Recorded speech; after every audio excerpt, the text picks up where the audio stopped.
শুনতে পাচ্ছি। আচ্ছা, সবাই ভালো আছেন? অলমোস্ট 2 সপ্তাহের একটা তো ব্রেক পড়ে গেল আমাদের। কি অবস্থা?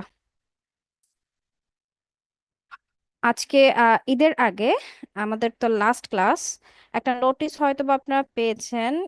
ফার্স্ট মিড টার্মের একটা নোটিশ কি পেয়েছেন অফিসিয়ালি? এটা আগামী মাসে 6 তারিখে আপনাদের ফার্স্ট মিডটা হবে। ঠিক আছে? এবং টাইম সবকিছু এটা অফিস থেকে জানিয়ে দেওয়া হবে।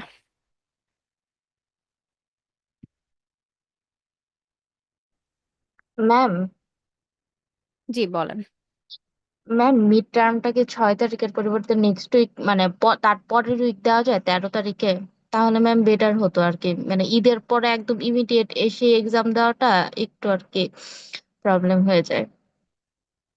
আচ্ছা, বিষয়টা হচ্ছে এক্সাম হবার কথা 16 তারিখে। সেটাও কিন্তু আপনাদের রিকোয়েস্টে পেছানো হয়েছে। হ্যাঁ, তারপর আবার যদি এখন রিকোয়েস্ট করেন, এটা রিকোয়েস্ট থাকবে না, এটা ফোর্স হয়ে যাবে। আচ্ছা, আর আরেকটা বিষয় হচ্ছে আপনাদের সেকেন্ড মিডের যে ব্রেকটা থাকে বা টাইম লাইনটা থাকে, সেটাতে কিন্তু আপনারা গ্যাপ পাবেন না। এমনিতেও 2 সপ্তাহের মাত্র একটা গ্যাপ পাবেন। আদারওয়াইজ দেখা যাবে আপনার 1 সপ্তাহের গ্যাপ হবে। ঠিক আছে? তাই 6 তারিখে এক্সামটা ফিক্স করা হয়েছে, বাকি এক্সামগুলো সেম প্রসিজিওরে যাবে। 6 তারিখের পরে আর যাচ্ছি না। এটা আপনাদের জন্য প্রবলেম হবে, বেসিক্যালি আমার জন্য আমার টোটাল যে প্ল্যানটা থাকে সেটা তো প্রবলেম হয়ে যাবে। ওকে, আচ্ছা, প্রথম রিকোয়েস্টটা রেখেছি, এখন আর রিকোয়েস্ট করবেন না প্লিজ। ওকে, ফার্স্ট মিডের সিলেবাস কত পর্যন্ত ছিল সেটা তো সবার মনে আছে নিশ্চয়ই, না? চ্যাপ্টার 1 থেকে 5 পর্যন্ত। ঠিক বলেছি কি? ইয়েস জি মিস। ম্যাম, জি ম্যাম। জি। আচ্ছা, আজকে যে চ্যাপ্টারটা শুরু করব, আজকে আমাদের লেকচারে 2টা চ্যাপ্টারের প্ল্যান আছে, চ্যাপ্টার নাম্বার 9 অ্যান্ড 8। শুরু করছি চ্যাপ্টার নাম্বার 9 দিয়ে। তারপর যদি পসিবল হয় 8 কভার করার চেষ্টা করব আজকে। ঠিক আছে? আর এখানে যে কন্টেন্টগুলো পড়ছি এগুলা মূলত আপনার সেকেন্ড মিডের কন্টেন্ট হিসেবে কভার করব। আর চ্যাপ্টার নাম্বার 6 যেটা আছে সেটাও পরে কভার করব, প্ল্যান এটাই। হ্যাঁ, আচ্ছা, আর আরেকটা কথা বলে রাখি, আপনাদের আজকে একটা অ্যাসাইনমেন্ট থাকবে। এটা ক্লাসরুমে দেখতে পাবেন। অ্যাসাইনমেন্টটা প্ল্যান সবকিছু ওইখানে দেওয়া থাকবে। ছোট্ট একটা অ্যাসাইনমেন্ট থাকবে, জাস্ট 2 পেজের মধ্যে হবে অ্যাসাইনমেন্টটা। এবং এটা হ্যান্ড রিটেন অ্যাসাইনমেন্ট হবে, কোনো ধরনের ওয়ার্ড টাইপিং, এমএস ওয়ার্ড এগুলোতে হবে না। হুম, জাস্ট কাজ হবে যে টি প্ল্যান্টেশন ওয়ার্কারদের নিয়ে একটা দিব অ্যাসাইনমেন্ট। কাজ যেটা হবে, এগুলার কন্টেন্ট বা নিউজ অনেক হয়েছে, জাস্ট পড়ে সাম আপ করবেন, করে 2 পেজে কমপ্লিট করে ফেলবেন, কভার পেজ সহ। আপনার 3 পেজের বেশি হবার কথা না। ঠিক আছে? জাস্ট কন্টেন্ট, মানে মেইন কথা হচ্ছে কনটেক্সটটা জানা, যে কি হয়েছিল সেটা জানা। আর ডিটেলস আপনার অ্যাসাইনমেন্টে লেখা থাকবে, সেই হিসেবে ডিটেলসগুলো, ইনস্ট্রাকশনগুলো পড়ে তারপর অ্যাসাইনমেন্টটা কাইন্ডলি সাবমিট করবেন। আচ্ছা, চ্যাপ্টার নাম্বার 10 দিয়ে শুরু করছি। Chapter number ma'am, 10। জি, ম্যাম আমার প্রিভিয়াস ক্লাস থেকে কি একটা কোয়েশ্চেন করতে পারবো ম্যাম? হ্যাঁ, অবশ্যই করতে পারবেন, প্লিজ বলেন। ম্যাম, এটা বেসিক্যালি একটু প্র্যাকটিক্যাল বেসড কোয়েশ্চেন। এটা হচ্ছে ম্যাম আমি ফেস করেছি কিছুদিন আগে, দেখে এটা করছি ম্যাম। জি। ম্যাম, সেকশন 2 তে ধারা 23-এ ম্যাম একটা ইয়ে আছে যে আমরা যদি ওয়ার্কারদের কোনো অসদাচরণের ক্ষেত্রে আমরা তাদেরকে শাস্তি দিতে পারবো ম্যাম। এখানে হুম। বলা আছে, মানে অনেকগুলা বলা আছে, তার মধ্যে একটা হচ্ছে ম্যাম ইনক্রিমেন্ট বন্ধ বা 1 বছরের জন্য মজুরি মজুরি বন্ধ করা। ম্যাম, এখন হুম। এখানে যে বিষয়টা আসছে ম্যাম, এটা তো বলা আছে যে 1 বছরের জন্য। হ্যাঁ, এখন এখানে আমাদের ফ্যাক্টরিতে যেই ইয়েটা আমরা মেনটেন করতেছি, আমাদের যারা অফিস স্টাফ আছে তাদের জন্য ম্যাম এটা হচ্ছে বছরের শুরু থেকে হয়, বছরের আচ্ছা, প্রত্যেক আমি বছরের শুরুতে। একটু একটু আপনাকে ইন্টারাপ্ট করছি। আহ, জি ম্যাম। একটু ইনফরমেশনে গ্যাপ আছে, সেটা হচ্ছে 1 বছরের মতো না, বিষয়টা হচ্ছে ম্যাক্সিমাম লিমিট 1 বছর। আপনি রাইট চাইলে ম্যাম। চাইলে এটা কিন্তু 1 মাসও করতে পারবেন, কিন্তু 1 বছরের বেশি করতে পারবেন না। হ্যাঁ। জি। ম্যাম আমি বুঝতে পেরেছি, কিন্তু জি। মানে আমার কোয়েশ্চেনটা অন্য জায়গা। জি বলেন। এখন ম্যাম, আমাদের হচ্ছে যারা অফিস স্টাফ থাকে তাদের ম্যাম ইনক্রিমেন্টটা হয় বছরের শুরুতে একেবারে, অর্থাৎ হুম হুম। বছরে এটা জানুয়ারি ফেব্রুয়ারির মধ্যে হয়ে যায়। বাট যারা হচ্ছে ওয়ার্কার আছে ম্যাম, তাদেরটা হয় তাদের জয়নিং ডেটের উপর।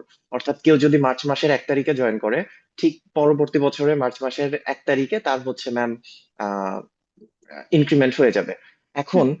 এইটার ক্ষেত্রে ম্যাম যখন দেখা গেল কেউ যদি এপ্রিল মে মাসে এসে একটা ফল্ট করে এবং তাকে যদি আমরা পানিশমেন্ট দেই যে 1 বছর আমরা তার ইনক্রিমেন্ট হোল্ড করব, সেক্ষেত্রে ম্যাম তখন এটা কি হবে, ওয়ার্কারদের ক্ষেত্রে এই জিনিসটা কি হবে ম্যাম? মানে আপনি বলছেন কিভাবে আমরা 1 বছরটা কিভাবে মেনটেন করব তার ক্ষেত্রে?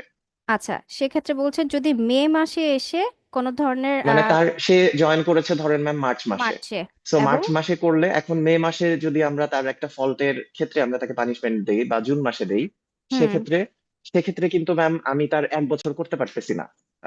বা মানে তার আগেই তার ইনক্রিমেন্টটা তো আগেই চলে আসতেছে, অর্থাৎ মার্চের 1 তারিখেই চলে আসতেছে। সেক্ষেত্রে তখন ম্যাম কি হবে? এটা কি আমরা তখন 1 বছর তাকে দিতে পারবো না, আর নাকি না তাকে ওই 7 মাস 8 মাসই দেওয়া লাগবে, এরকম ব্যাপারটা ম্যাম? না, ইনক্রিমেন্টের যে বিষয়টা থাকছে এটা তো পরের বছর ইনক্রিমেন্ট হবে না। তো যখন এক্স্যাক্টলি ম্যাম, পরের বছরে হ্যাঁ হবে। পরের কিন্তু বছর হ্যাঁ পরের বছরের যে ইনক্রিমেন্টটা হবে এটা কিন্তু জয়েনিং ডেট বলছেন বা যেটাই বলছেন, কিন্তু যখন মেইন কথাটা হচ্ছে ইনক্রিমেন্ট যখন হবার কথা সেই ইনক্রিমেন্টটা সে পাবে না। এখন এটা আচ্ছা ম্যাম। টাইমলাইন যদি মার্চে হয় মার্চে হলো, যদি মেতে হয় মেতে হলো। মেইন কথা হচ্ছে ইনক্রিমেন্টটা, একটা ইনক্রিমেন্ট কিন্তু আটকে যাবে। তার মানে যখন এই যে লিমিটটা বলে দেয় না যে 1 বছরের বেশি হবে না, তার মানে বিষয়টা জি দাঁড়াচ্ছে ম্যাম, ইনক্রিমেন্টটা একবারের মানে একবার আপনি পানিশ করতে পারবেন, এর বেশি পারবেন না। বুঝতে পেরেছি ম্যাম। ইয়েট ম্যাম এখনো কিন্তু জিনিসটা ক্লিয়ার হয় নাই, বিকজ কেন? তার কি তাহলে হ্যাঁ, 1 বছর পর্যন্ত আমি কিন্তু করতেছি না। তার মানে আমি যেহেতু তাকে মে মাসে এসে পানিশমেন্ট দিলাম, তার কি নেক্সট বছর মে মাস পর্যন্ত কি আমি তার ইনক্রিমেন্ট হোল্ড রাখতে পারবো ম্যাম? জিনিসটা কিন্তু হ্যাঁ, এইটা। হ্যাঁ, টাইমলাইনটা আপনার এখানে কিন্তু আমি আবারও বলছি টাইমলাইনটা ম্যাটার করে। হোল্ড করার বাট বিষয়টা ম্যাম আপনার তার কিন্তু ইনক্রিমেন্ট মার্চের 1 তারিখে। আমার যদি হোল্ড থাকে, তার কিন্তু মানে ওই যে মার্চের 1 তারিখে কিন্তু তার ইনক্রিমেন্ট হয়ে যাচ্ছে। সো সে কি ওই 2 মাসের ইনক্রিমেন্টটা মানে তার বন্ধ থাকবে, ব্যাপারটা বন্ধ এরকম? থাকবে, এক্স্যাক্টলি 2 মাসের বিষয়টা বা এটা তো পানিশমেন্ট, এখানে এক্সেপশন হবে ডেফিনেটলি, তো এক্ষেত্রে তার এটা ইনক্রিমেন্টটা বন্ধ থাকবে। ঠিক আছে। আচ্ছা ম্যাম, বুঝতে ক্যাল পেরেছি। হ্যাঁ, এখন ক্যালকুলেশন। এখানে আরেকটা ব্যাপার আছে ম্যাম। আমরা যে ইনক্রিমেন্টের জন্য যখন তাকে প্রপোজ করতেছি, ওই ওই প্রপোজালের মধ্যে কি তার নাম আসবে? কারণ আমরা যদি প্রপোজ না করি তাহলে কিন্তু ইনক্রিমেন্টের শিটে তার নামই আসে না ম্যাম। না, আর এখন যদি দেখেন ওনার নামে কিন্তু একটা ফাইল অলরেডি হয়েছে, এক্স্যাক্টলি ডিসিপ্লিনারি ম্যাম। অ্যাকশনের জন্য একটা ফাইল হয়েছে। সেটা কিন্তু জি ম্যাম। রেগুলার যারা ওয়ার্কার আছে যাদের জন্য আপনার প্রপোজ করেন সেটার সাথে কিন্তু জি ম্যাম। এটার কোনো সম্পর্ক নেই।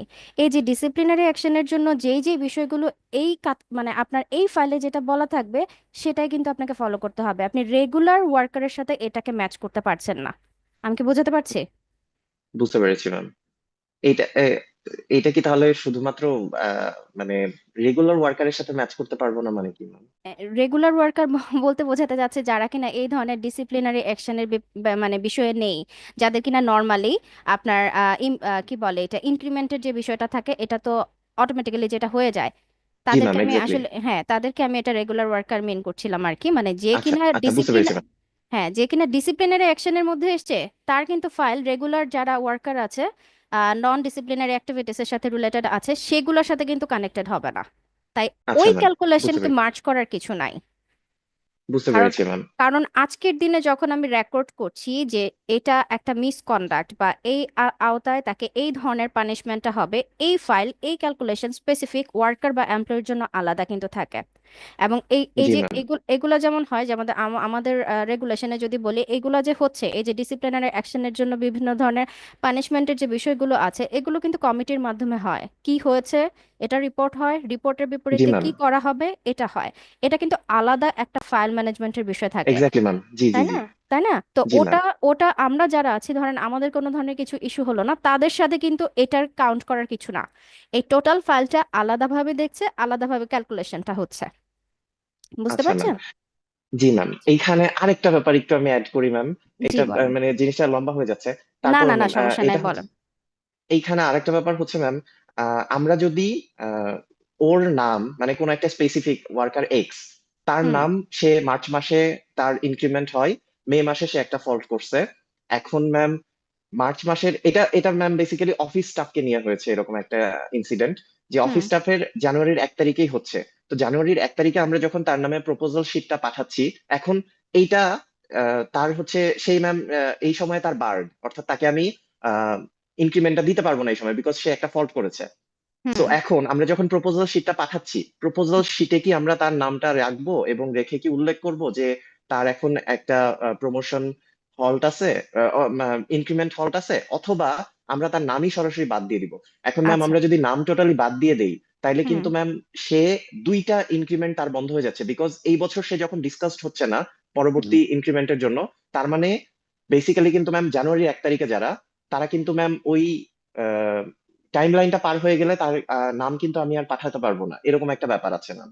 এখন বুঝতে এটা পেরেছি। এটা কিন্তু ওই যে, এটা কিন্তু ম্যাম ওই যে ওই 1 বছরের অধিক না, এটা 1 বছরের অনেক অধিক, অর্থাৎ তার একটা ইনক্রিমেন্ট টোটালি বাদ চলে যাচ্ছে, আচ্ছা এরকম একটা ব্যাপার হয় ম্যাম। আচ্ছা, এখন একটা বিষয় আসি। যেমন ধরেন, এখানে একটা বিষয় থাকছে, আপনাদের যখন এই যে ডিসিপ্লিনারি অ্যাকশনের জন্য পানিশমেন্টটা ডিফাইন করা হয়, জি পানিশমেন্ট ম্যাম। ডিফাইন করা হলে সেখানে আপনার নিশ্চয়ই কত সময়ের জন্য বা কয়টা ইনক্রিমেন্ট বন্ধ হবে বা কত জি মাসের ম্যাম। জন্য হবে, এই রেগুলেশনগুলো কিন্তু আমাদেরও কিন্তু সেম প্রসেস, এগুলো কিন্তু বলা থাকে যে এই, আমি আবারও বলছি, লিমিট 1 বছর, কিন্তু ইনক্রিমেন্ট কয়টা বন্ধ হবে এটা কিন্তু অর্গানাইজেশনের প্রসেসের উপর ডিপেন্ড করে। এটা একটা পার্ট। আর আরেকটা পার্ট আচ্ছা যেটা ম্যাম। বলছিলেন না, যে আপনি এই যে এখন কি প্রপোজ করবেন কিনা, সো ডেফিনেটলি এটা 1 বছরের বেশি হয়ে যাচ্ছে কিন্তু ওই ক্যালকুলেশনে, তাই জি না? ম্যাম, এক্স্যাক্টলি ম্যাম, হ্যাঁ হ্যাঁ। হ্যাঁ। এখন তাহলে দেখেন, যেমন এখানে ইন্ডাস্ট্রি বেসিসে প্রত্যেকটা অর্গানাইজেশন, ধরেন আমি যদি বলি এইচআর ডিপার্টমেন্ট কিন্তু ফার্মাসিউটিক্যাল ইন্ডাস্ট্রিতেও কাজ করছে, আবার ফাইন্যান্সিয়াল ইন্ডাস্ট্রিতেও কাজ করছে, করছে না? জি তো ম্যাম। এখানে যখন আপনি এইচআর ডিপার্টমেন্ট বলছেন, ইন্ডাস্ট্রি ওয়াইজ প্রত্যেকটা ইন্ডাস্ট্রির একটা বেস্ট প্র্যাকটিস ডিফাইন করা থাকে। এবং যে রাইট কথাটা ম্যাম। আপনি যে কথাটা আপনি বলছেন, এটা হচ্ছে অর্গানাইজেশনের কোড অফ কন্ডাক্ট, বা প্রত্যেকটা অর্গানাইজেশনের কোড অফ কন্ডাক্ট থাকে না, বা পলিসি থাকে না, সেটার উপর জি ম্যাম। কিন্তু আপনার কিছুটা ডিফারেন্স থাকবে। এখন আপনার এই যে বারবার বলছিলেন না যে প্রপোজালে, বা আমি যে প্রপোজে নামটা বলবো কিনা, নামটা যদি না লিখি তাহলে তো তার পানিশমেন্ট 1 বছরের বেশি হয়ে যাচ্ছে। এখন জি এটা ম্যাম। আপনার প্রিভিয়াস এক্সাম্পলগুলো দেখতে হবে, যে আপনাদের অর্গানাইজেশনে এই ধরনের প্র্যাকটিস হলে কি হয়েছে। প্রত্যেকটা অর্গানাইজেশন প্রিভিয়াস ইনফরমেশন কিন্তু ম্যাচ করে নেয়। এবং ম্যাম, আমার যেটা বুঝতে সাজেস্ট, পেরেছি। হ্যাঁ, আমার যেটা সাজেশন, দুটা জিনিস। এক, আপনার অর্গানাইজেশনের প্র্যাকটিসটা দেখতে হবে। এটা যদি এখন মানে লতে যদি আপনি বলেন যে এক্স্যাক্টলি লতে কি বলা আছে, লতে এখানে না, লতে না, মানে অ্যাক্টে কিছু বলা আছে যে এক্স্যাক্ট আপনি যে ধরনের কোয়েশ্চেনটা করেছেন, না এটা আমি লেবার রুলসে কোথাও পেয়েছি। তো এখানে তখন আপনার আপনার অর্গানাইজেশন যখন এই টোটাল প্রসেসটা কমপ্লিট করেছিল, তখন সেই প্র্যাকটিসটা বা যে অথরাইজেশনটা হয়েছিল সেটা কি, পলিসিটা কি, সেটা আপনাকে একবার চেক করতে হবে। আর বুঝতে পেরেছি ডিসিপ্লিনারি ম্যাম। আর ডিসিপ্লিনারি অ্যাকশনের জন্য যখন আপনারা একটা ফাইল ওপেন করেন, নর্মাল প্রসিজিওরে তো তাই হয়, সেখানে কিন্তু জি ম্যাম। ডিটেলস বলা থাকে। এই যে আপনি বলছেন না যে ক্যালকুলেশনের জন্য এখন কি আমি প্রপোজ করবো কিনা, এই যে স্টেপটা কি হবে সেটা কিন্তু ডিসিপ্লিনারি অ্যাকশনে বা আপনাদের ফাইলে কি বলা ছিল না আগে? মানে প্রসিজিওর তাই বলে যে ম্যাম, বলা থাকে। নর্মালি এখানে কিন্তু একটা বেস্ট প্র্যাকটিস যেটা এখানে করতেছে, যে হুম। প্রপোজাল চলে যাচ্ছে ম্যাম, তারপরে যাওয়ার পরে যেটা হচ্ছে, ওর যদি মার্চ মাস পর্যন্ত বন্ধ থাকে, মানে জানুয়ারির 1 তারিখে তার ঠিকই প্রপোজাল চলে যাবে, যাওয়ার পরে ওর বেতনের ইনক্রিমেন্টটাও হবে, কিন্তু সে বেতনটা ইনক্রিমেন্ট মানে বর্ধিত বেতনটা পাবে না, পাবে না। টিল তার না হচ্ছে যতদিন পর্যন্ত তার 1 বছর পূরণ হচ্ছে, এরকম আর কি ব্যাপারটা ম্যাম, এইভাবে মেনটেন করা হচ্ছে, এটা শুধু অফিস স্টাফদের জন্য। আর যারা কিনা বুঝতে ওয়ার্কার, পেরেছি। হুম। তাদেরটা ম্যাম, তাদের ক্ষেত্রে ওই যে ওইভাবেই, মানে যদি এই ইয়েতে পড়ে যায় যে আহ, মানে সে মে মাসে করেছে, তার 1 বছর, মানে সহজ কথায় 1 বছর পর্যন্ত জিনিসটা কাউন্ট হবে। সামহাও হোল্ড রাখা হচ্ছে। কারো কারো হ্যাঁ, ক্ষেত্রে ম্যাম এটা 1 বছর হয় না, 1 বছরের আগেই তারা কম পেয়ে যায়, সময়ে এরকম হতে একটা পারে। ব্যাপার হয়। হ্যাঁ, কম জি সময়ে ম্যাম। হতে পারে। মেইন কথাটা হচ্ছে কিন্তু ওটাই, হোল্ড রাখার যে বিষয়টা, এটা তো একটা পানিশমেন্ট, তাই না? তো হোল্ড জি রাখার ম্যাম। যে বিষয়টা, এটা 1 বছরের কোনোভাবে বেশি হওয়া যাচ্ছে না। এবং নর্মালি ডিসিপ্লিনারি অ্যাকশনের ক্ষেত্রে ওইভাবেই কিন্তু টাইম লাইনটা হিসেব করে ওইভাবেই লেখা থাকে, মানে আমি আমাদের প্র্যাকটিসটা বলছি আর কি, যে যে রেগুলেশনটা আছে সেটা। তো আপনাদের আচ্ছা ম্যাম, প্র্যাকটিসটা একটু ফলো করতে হবে। ঠিক আছে। বুঝতে পেরেছি ম্যাম। ঠিক আছে ma'am, thank you ma'am. Okay, welcome. আচ্ছা, তো চ্যাপ্টার নাম্বার 10 শুরু করছি। সো চ্যাপ্টার নাম্বার 10 আসলে এখানে দুটা কন্টেন্ট, এবং এটা আমরা খুবই রিলেট করতে পারবো যারা জবে আছি। ডেফিনেটলি দুটা বিষয় আমাদের জন্য খুবই ইম্পর্ট্যান্ট।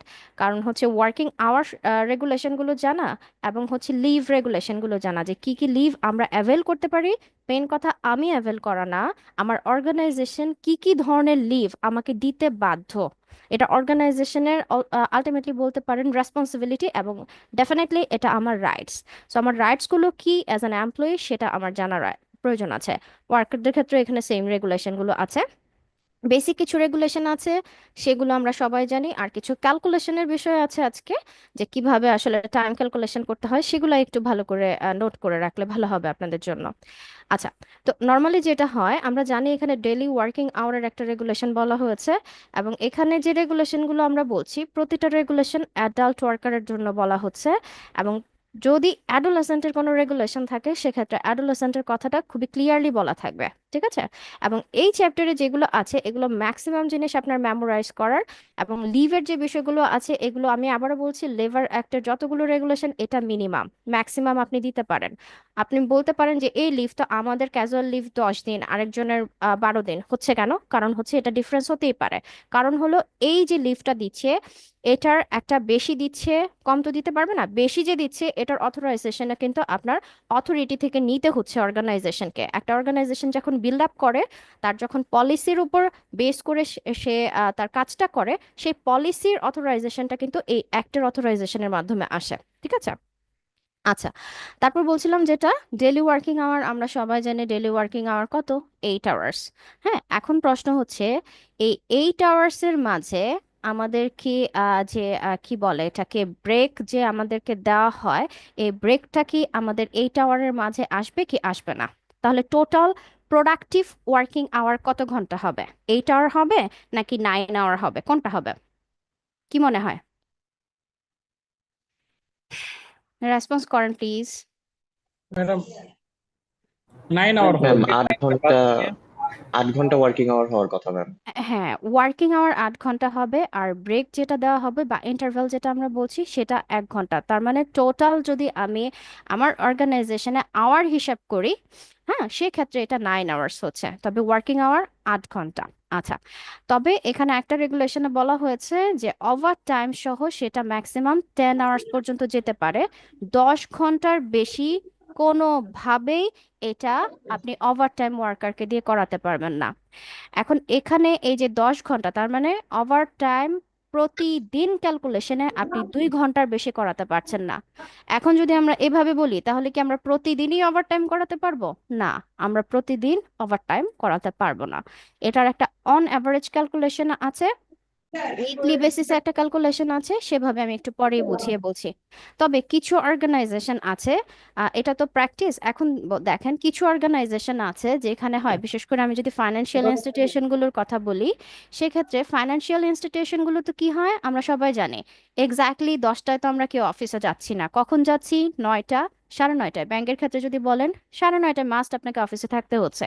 তারপর যদি আমি ওয়ার্কিং আওয়ার 10 থেকে শুরু করি, সেই হিসেবে আমার 6-এ ওয়ার্কিং আওয়ার কমপ্লিট হয়ে যাওয়ার কথা, কিন্তু আমরা কি 6-এ বের হতে পারছি?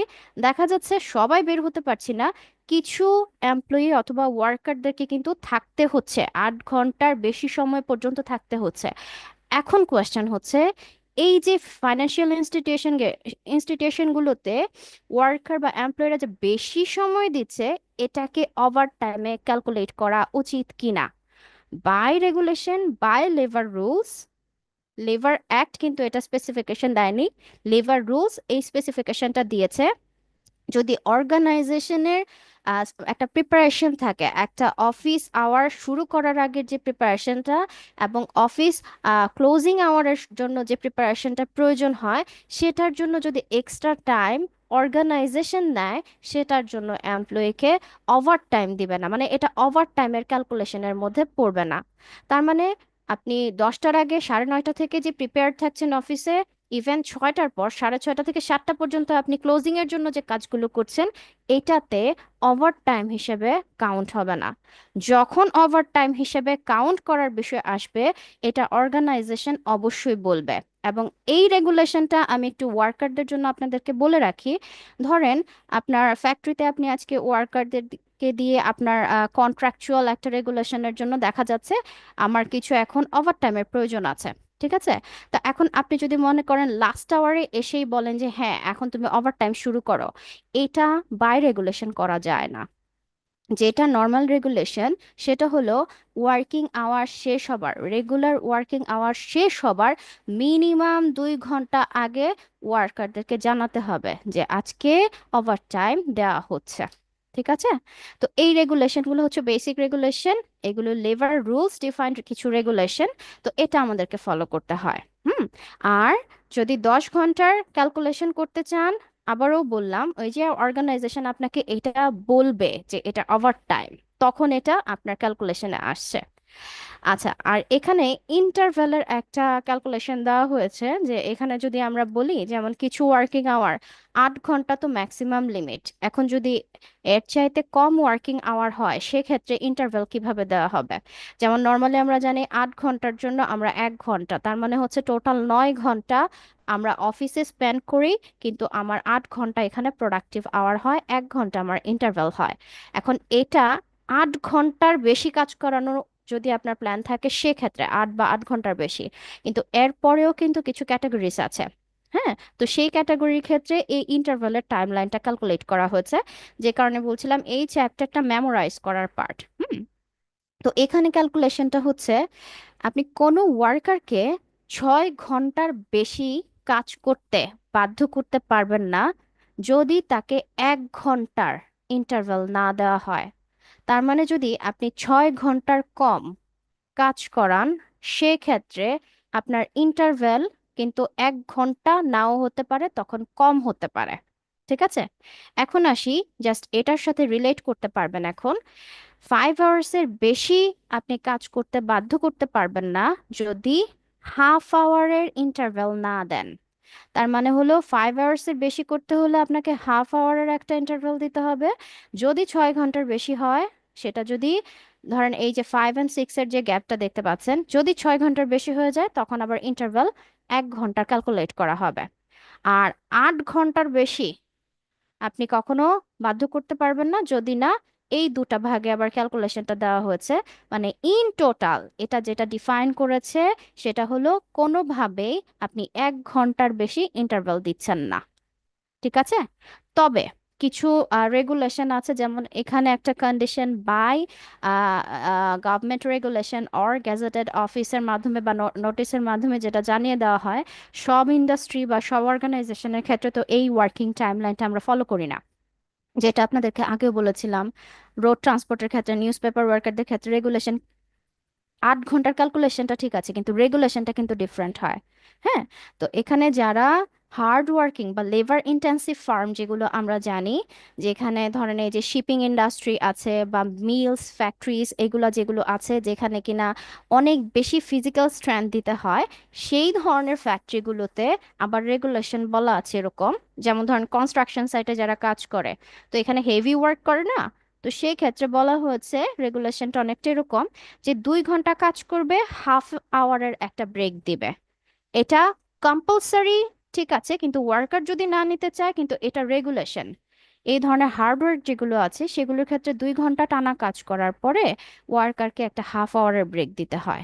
এই ক্ষেত্রে কিছুটা এক্সেপশন এখানে রয়েছে, তবে ইন্ডাস্ট্রি ওয়াইজ, যেমন এখানে ইন্ডাস্ট্রি কিছু মেনশন করা আছে যেগুলো কিনা হাইলি লেবার ইন্টেন্সিভ ফার্ম বা অর্গানাইজেশন হিসেবে আমরা কাউন্ট করি। ঠিক আছে? আচ্ছা, তো এই পর্যন্ত থাকছে ইন্টারভ্যাল। কোয়েশ্চেন থাকলে করে ফেলবেন, এখানে ছোট ছোট সেকশন সবগুলো, এরপরে বড় বড় সেকশন আসবে, এইটুকু পর্যন্ত কনফিউশন থাকলে বলে ফেলবেন। আর এখন চলে যাচ্ছি উইকলি আওয়ার। আমরা কথা বলছি কাদেরকে নিয়ে? মেইনলি আমরা কথা বলছি ওয়ার্কারদেরকে নিয়ে। তো এখানে যখন উইকলি আওয়ারের ক্যালকুলেশনটা আসে বা আমাদের উইকলি হলিডেজের ক্যালকুলেশনটা আসে, টোটাল ক্যালকুলেশনটা উইকলি বেসিসে 6 দিনের ক্যালকুলেশন হিসেব করা হয়। যেমন কিছু ইন্ডাস্ট্রি আছে যেখানে কিনা আমরা 5 ডে ওয়ার্কিং আওয়ার হিসেবে কাউন্ট করি বা উইকলি ওয়ার্কিং আওয়ার হিসেবে কাউন্ট করি, কিন্তু এখানে যেটা হচ্ছে, এখানে টোটাল ক্যালকুলেশনটা মানে ওয়েজেস রিলেটেড যত ধরনের ক্যালকুলেশন এখানে দেখানো হয়েছে, এটা 6 দিনের ক্যালকুলেশনে দেখানো হয়েছে। আচ্ছা, সো এখানে উইকলি আওয়ারের ক্যালকুলেশনটা আমরা রেগুলার উইকলি আওয়ার কত সেটাও দেখব, প্লাস ওভার টাইম কভার হলে সেটা কত হবে সেটাও দেখে ফেলবো। যেমন এখানে দেখেন, নর্মালি আমরা জানি যে উইকলি আওয়ার্স কত হবে, 48 আওয়ার্স। 48 আওয়ার্স মানে কি, 8 × 6, 48 আওয়ার্স। ঠিক আছে? আর আরেকটা বিষয় থাকছে যে এখানে আবার কিছু কন্ডিশন আছে যে আমরা নর্মালি জানি যে 48 আওয়ার্সের বেশি কাজ করানো যাবে না, কিন্তু ওভার টাইমের কিছু রেগুলেশন আছে এখানে। রেগুলার ওয়ার্কিং আওয়ার বা রেগুলার ওয়ার্কার যারা আছে তাদের ক্ষেত্রে ওভার টাইম, যেটা আমরা দেখেছি, প্রতিদিন 2 ঘন্টার বেশি হতে পারবে না। কিন্তু বিষয়টা এরকম না যে টানা আপনি প্রতি সপ্তাহে প্রতিদিন আপনি 2 ঘন্টা করে কাজ করাচ্ছেন, এটা কিন্তু করাতে পারবেন না। তো এখানে রেগুলেশনটা হচ্ছে আপনি যদি কাজ করান সেক্ষেত্রে সাপ্তাহিক ছুটির দিন বাদে, মানে ছুটির দিন ক্যালকুলেশন করে আপনি টানা 10 দিন পর্যন্ত কাজ করাতে পারবেন, এর বেশি পারবেন না। আচ্ছা, এটা পরে বুঝিয়ে বলছি, এখন আসেন আমরা শুধু ওভার টাইমের ক্যালকুলেশনটা করে ফেলি। সো বেসিক্যালি এখানে ওভার টাইম যদি আমরা উইকলি বেসিসে বলি তাহলে এটা কত হয়ে যাচ্ছে, হ্যাঁ 60 আওয়ার্স হচ্ছে। তার মানে 10 ঘন্টা করে যদি ধরি আমরা 6 দিন ক্যালকুলেশনে 6 আওয়ার হচ্ছে, মানে 60 আওয়ার্স হচ্ছে ইন টোটাল। আর অন অ্যাভারেজ যদি ক্যালকুলেশন হয় এটা পার উইকে, ইয়ারলি বেসিসে, পার আওয়ার পার উইকলি বেসিসে, আমি আবার বলছি, যখন এটা অন অ্যাভারেজ ক্যালকুলেশন হবে পার ইয়ারলি ওয়াইজ যখন আমরা ক্যালকুলেট করব, তখন অ্যাভারেজ ওয়েতে উইকলি ওয়ার্কিং আওয়ার 56 আওয়ার্সের বেশি হবে না। তার মানে এটাই ক্লিয়ার করে দিচ্ছে যে আপনার প্রতিদিন কিন্তু আপনি এখানে তাকে ওভারটাইম করাতে পারছেন না, এটা একটা অন অ্যাভারেজ ক্যালকুলেশন আছে। এটা গেল রেগুলার ওয়ার্কারদের ক্ষেত্রে। আর যারা কিনা ট্রান্সপোর্ট সার্ভিসে আছে, রোড এবং ট্রান্সপোর্টের ক্যালকুলেশনটা টোটালি ডিফারেন্ট। এখানে এই জায়গাটা একটু মার্ক করে রাখবেন, আমরা এখানে ওভারটাইম এবং রেগুলার ওয়ার্কিং আওয়ার দুটা একসাথে ক্যালকুলেট করেছি। আর রোড ট্রান্সপোর্টে যারা আছে তাদের ক্ষেত্রে এখানে additional working hour, total additional working hour 150 আওয়ার্সের বেশি হবে না বলছে। এটা কিন্তু ওভার টাইমের ক্যালকুলেশনটা শুধু দেখানো হয়েছে।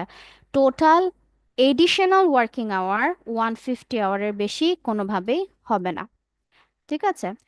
আচ্ছা, আর লাস্ট একটা কন্ডিশন আছে, জাস্ট আমাকে এটা বলবেন যে এই রেগুলেশনটা শুধুমাত্র কেন, লিমিটেড টাইমের জন্য কেন দেওয়া হয়েছে, 6 মাসের জন্য কেন দেওয়া হয়েছে, কারণটা যদি একটু বলেন।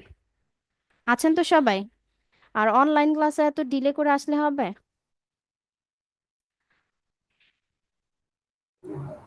ক্লাস তো আমি লক করে দিতে পারি, অবশ্য আমার তো আসলে, হ্যাঁ এটা তো আমি করতেই পারি।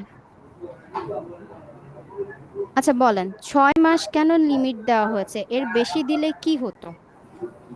এই যে ওভার টাইম পিরিয়ডটা বলছে যে টোটাল, এই যে এখানে ক্যালকুলেশন গুলো দেখানো হয়েছে, বলেছে এই ক্যালকুলেশনটা ম্যাক্সিমাম, মানে আপনার নর্মাল এর চাইতে বেশি যদি ওভার টাইম দিতে চায়, এটা বিভিন্ন কারণে হতে পারে, ইকোনমিক প্রবলেমের জন্য হতে পারে, হ্যাঁ বিভিন্ন ইস্যুর জন্য দেখা যেতে পারে, ন্যাশনাল ইমার্জেন্সির জন্য গভর্নমেন্ট এটা এই রেগুলেশনটা উইথহোল্ড করে, এক্সাম্পট করে ওয়ার্কিং আওয়ারটা বাড়িয়ে দিল, ওভার টাইমের আওয়ারটা বাড়িয়ে দিল, এটা বাড়াতে পারে।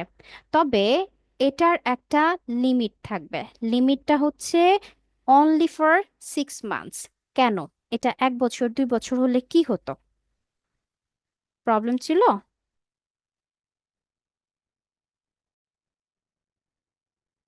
ঠিক আছে, আপনাদের জানার যেহেতু ইচ্ছে নেই তাহলে আর বলে কি করব। চলে যাচ্ছি উইকলি হলিডেতে।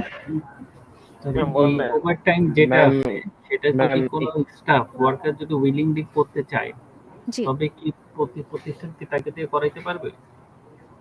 আরেকবার একটু বলবেন, মানে ওভার টাইমের বেশি টাইম যদি ওভারটাইমের যে করাতে চায়? লিমিটেশন যেটা আছে, হ্যাঁ, এখন স্টাফ নিজে ওয়ার্কার যে আছে সেই করতে চাচ্ছে, সে না, বেশি টাইম দিয়ে কাজ। করতে পারবে না, একদমই না। এই ক্ষেত্রে ওয়ার্কার এমপ্লয়ার দুজনেই পানিশড হবে, লিগালি অবশ্যই করা যাবে না। আচ্ছা, আর যেটা আচ্ছা, জানতে, আরেকটা ইস্যু ছিল যেটা ছয় বলো। মাসের যেটা আছে, হ্যাঁ কন্টিনিউ 6 মাস পর্যন্ত ওভারটাইমের টাইমটা এক্সটেন্ড করলাম, হুম, দেন তারপরে হচ্ছে আবার কতদিন গ্যাপ দেওয়ার পরে আবার নেক্সট 6 মাস টাইম এক্সটেন্ড করা যাবে? 6 মাস। না, 6 মাস তো কন্টিনিউ করলাম, 6 মাস এখন শেষ। তারপরে ব্রেকটা, এরপর হ্যাঁ তারপরে তারপরে ব্রেকটা, আচ্ছা তারপরে হ্যাঁ ব্রেকের রেগুলেশন এখানে বলেনি, এখানে একটা কথা শুধু বলেছে ন্যাশনাল ইমার্জেন্সি। যদি ন্যাশনাল ইমার্জেন্সি হয় তখন ডিফারেন্ট ইস্যু, কিন্তু এখানে এক্স্যাক্টলি এর পরের ব্রেকটা কতদিন হবে এই ধরনের কোনো কিছু লতে নেই। আচ্ছা আর ম্যাম, এদিকে আরেকটা ক্লিয়ার হওয়ার জন্য, এদিকে ন্যাশনাল ইমার্জেন্সি বলতে কি বোঝাচ্ছে? এখন তো আমি এভাবেও ডিফাইন করতে পারি, আমার দেশে ন্যাশনাল ইকোনমিক ক্রাইসিস চলতেছে, এটা যেটা সবসময়ই চলে। তো আমি এইভাবে যদি ফোকাস করে বলি আমার এই দেশের ইকোনমিক ক্রাইসিস চলতেছে, তাই আমি দিনের পর দিন 6 মাস করে বাড়াতে আছি, না নাকি এটা গভর্নমেন্ট না থেকে এ- ক্রাইসিসটা ডিক্লারেশনটা আসবে তারপর? হ্যাঁ, এটা আমি মানে অর্গানাইজেশন বললে হচ্ছে না, এটা গভর্নমেন্টের ডিক্লারেশনের ব্যাপার থাকছে। গভর্নমেন্ট যদি ডিক্লেয়ার করে এটা ডিফারেন্ট ইস্যু। ঠিক আছে। আচ্ছা, ওকে আর ম্যাম, যেটা জানতে আরেকটা বিষয়। চাচ্ছিলাম আসলে 6 মাস কেন বললো, বেশি সময় কেন বলেনি? ম্যাম হয়তো টেম্পোরারি বেসিসে দেওয়ার জন্য 6 মাস বলেছে ম্যাম। একটা ম্যাডাম এটা টার্ম কি কি কোনো আপনারা জি বলেন প্লিজ। কোনো ফিজিক্যাল স্ট্রেসের কোনো ব্যাপার আছে ম্যাডাম? ফিজিক্যাল স্ট্রেস বেসিক্যালি এখানে একটা কনসেপ্ট আমরা পড়েছি এবং এটার অ্যাপ্লিকেশন অর্গানাইজেশনে খুবই গুরুত্ব দেওয়া হয়, ইভেন বিভিন্ন অর্গানাইজেশনে ওয়ার্কশপও করা হয়। সেটা হচ্ছে ওয়ার্ক লাইফ ব্যালেন্স, শুনেছেন হয়তো বা। এবং এটা একটা বড় ফিল্ড, রিসার্চ এরিয়ার একটা বড় ফিল্ড। ওয়ার্ক লাইফ ব্যালেন্স এখানে ইম্পর্ট্যান্ট ওয়ার্কারদের এবং এমপ্লয়ীদের টোটাল অর্গানাইজেশনের প্রোডাক্টিভিটির জন্য। তাই যখন আমরা 6 মাস বলছি, এখানে physical strength, mental strength plus productivity সবগুলো রিলেটেড। আমরা যখন টানা ওভার টাইম করতে থাকবো, সেম ফার্স্ট উইকে যে ওভার টাইম পিরিয়ডটা হবে, ডেফিনেটলি এটা 3 মান্থস আফটার সেম প্রোডাক্টিভিটির লিমিট কিন্তু থাকবে না। ঠিক আছে। তো ওই ব্যালেন্সিং সিচুয়েশনের জন্য লিমিটটা দেওয়া হয় 6 মাস, এর বেশি না। তবে এই ধরনের ইমার্জেন্সি এখন পর্যন্ত মানে হয় নাই আর কি, দেখা যায় নাই। আর এত 6 মাস পর্যন্ত যায় এরকম হয়নি এখন পর্যন্ত, আমাদের রেকর্ড নাই আর কি। আচ্ছা, তারপর চলে যাচ্ছি এখানে কিছুটা একটা কনফিউশন আপনাদের থাকতে পারে, এটা পরে বলছি কনফিউশনটা। যেহেতু এই যে অ্যামেন্ডমেন্ট হয়েছে, অ্যামেন্ডমেন্টের এই জায়গাটা অ্যামেন্ডমেন্ট হয়েছে, কিন্তু আরেকটা সেকশন এটার রেফারেন্সে আরেকটা সেকশন আছে যেখানে কিনা অ্যামেন্ডমেন্টটা হয়নি আর কি, এটা কিছুটা কনফিউজিং হতে পারে। আচ্ছা, যাই হোক, এখানে আসি উইকলি হলিডের ক্যালকুলেশনটা। সো উইকলি হলিডের যে ক্যালকুলেশনটা আছে, এখানে আমরা জানি এস্টাবলিশমেন্ট আমরা পড়েছিলাম সব commercial and industrial establishment. So basically এখানে বলা হচ্ছে যদি সেটা ফ্যাক্টরি হয় অথবা ইন্ডাস্ট্রিয়াল এস্টাবলিশমেন্ট হয়, সেক্ষেত্রে 1 উইক হলিডেজ এর কথা বলছে। যে কারণে আমরা দেখি ফ্যাক্টরিগুলো বা প্রোডাকশন হাউসগুলোতে নর্মালি হলিডে উইকলি বেসিসে 1 ডে ক্যালকুলেট করা হয়। আর যদি সেটা শপ অর কমার্শিয়াল এস্টাবলিশমেন্ট হয়, সেক্ষেত্রে এটা 1.5 উইকস পর্যন্ত, সরি উইকস না, 1.5 ডে পর্যন্ত ক্যালকুলেট করা হয় মিনিমাম।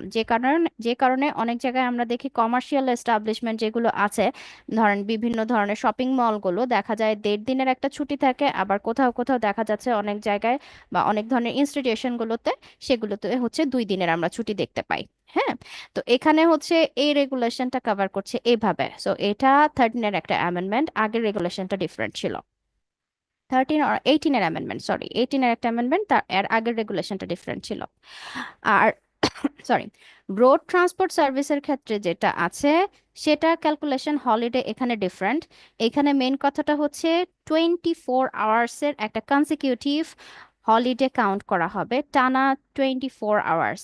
এমনও হতে পারে শিফট হয়তো বা শেষ হয়েছে আপনার মিডনাইট, আফটার মিডনাইট, ধরেন রাত 2টায় একটা শিফট শেষ হলো, তাহলে আগামী 24 ঘন্টার জন্য তার এখানে হলিডে কাউন্ট হচ্ছে। ঠিক আছে, ক্যালকুলেশনটা এইভাবে হবে। নর্মাল রেগুলার ওয়ার্কারদের যে ক্যালকুলেশনটা সে অনুযায়ী সেখানে হচ্ছে না। আর এটাও আনফরচুনেটলি বলে দিতে হচ্ছে, তার মানে হচ্ছে আমরা এই কাজগুলা করি যেটা আমাদেরকে ল প্রটেক্ট করার জন্যই তো এটা বলে, তাই না? যে বলছি যে হলিডের জন্য আমরা ডেফিনেটলি ওয়ার্কারদের কি কাটবো না, বা এমপ্লয়ীদের হলিডের জন্য কোনো ধরনের ওয়েজেস ডিডাকশনটা হবে না। ওকে। তো এইটুকু পর্যন্ত থাকছে হলিডে। এখন চলে যাচ্ছি কম্পেনসেটরি উইকলি হলিডে। এখানে বোল্ড করা যেটা আছে এটা হলো 2018-এর অ্যামেন্ডমেন্ট আছে এখানে। তো নর্মালি বিষয়টা কি সেটা বলি। এখানে অনেক কিছু লিখেছে, মেইন কথাটা কি শুনেন।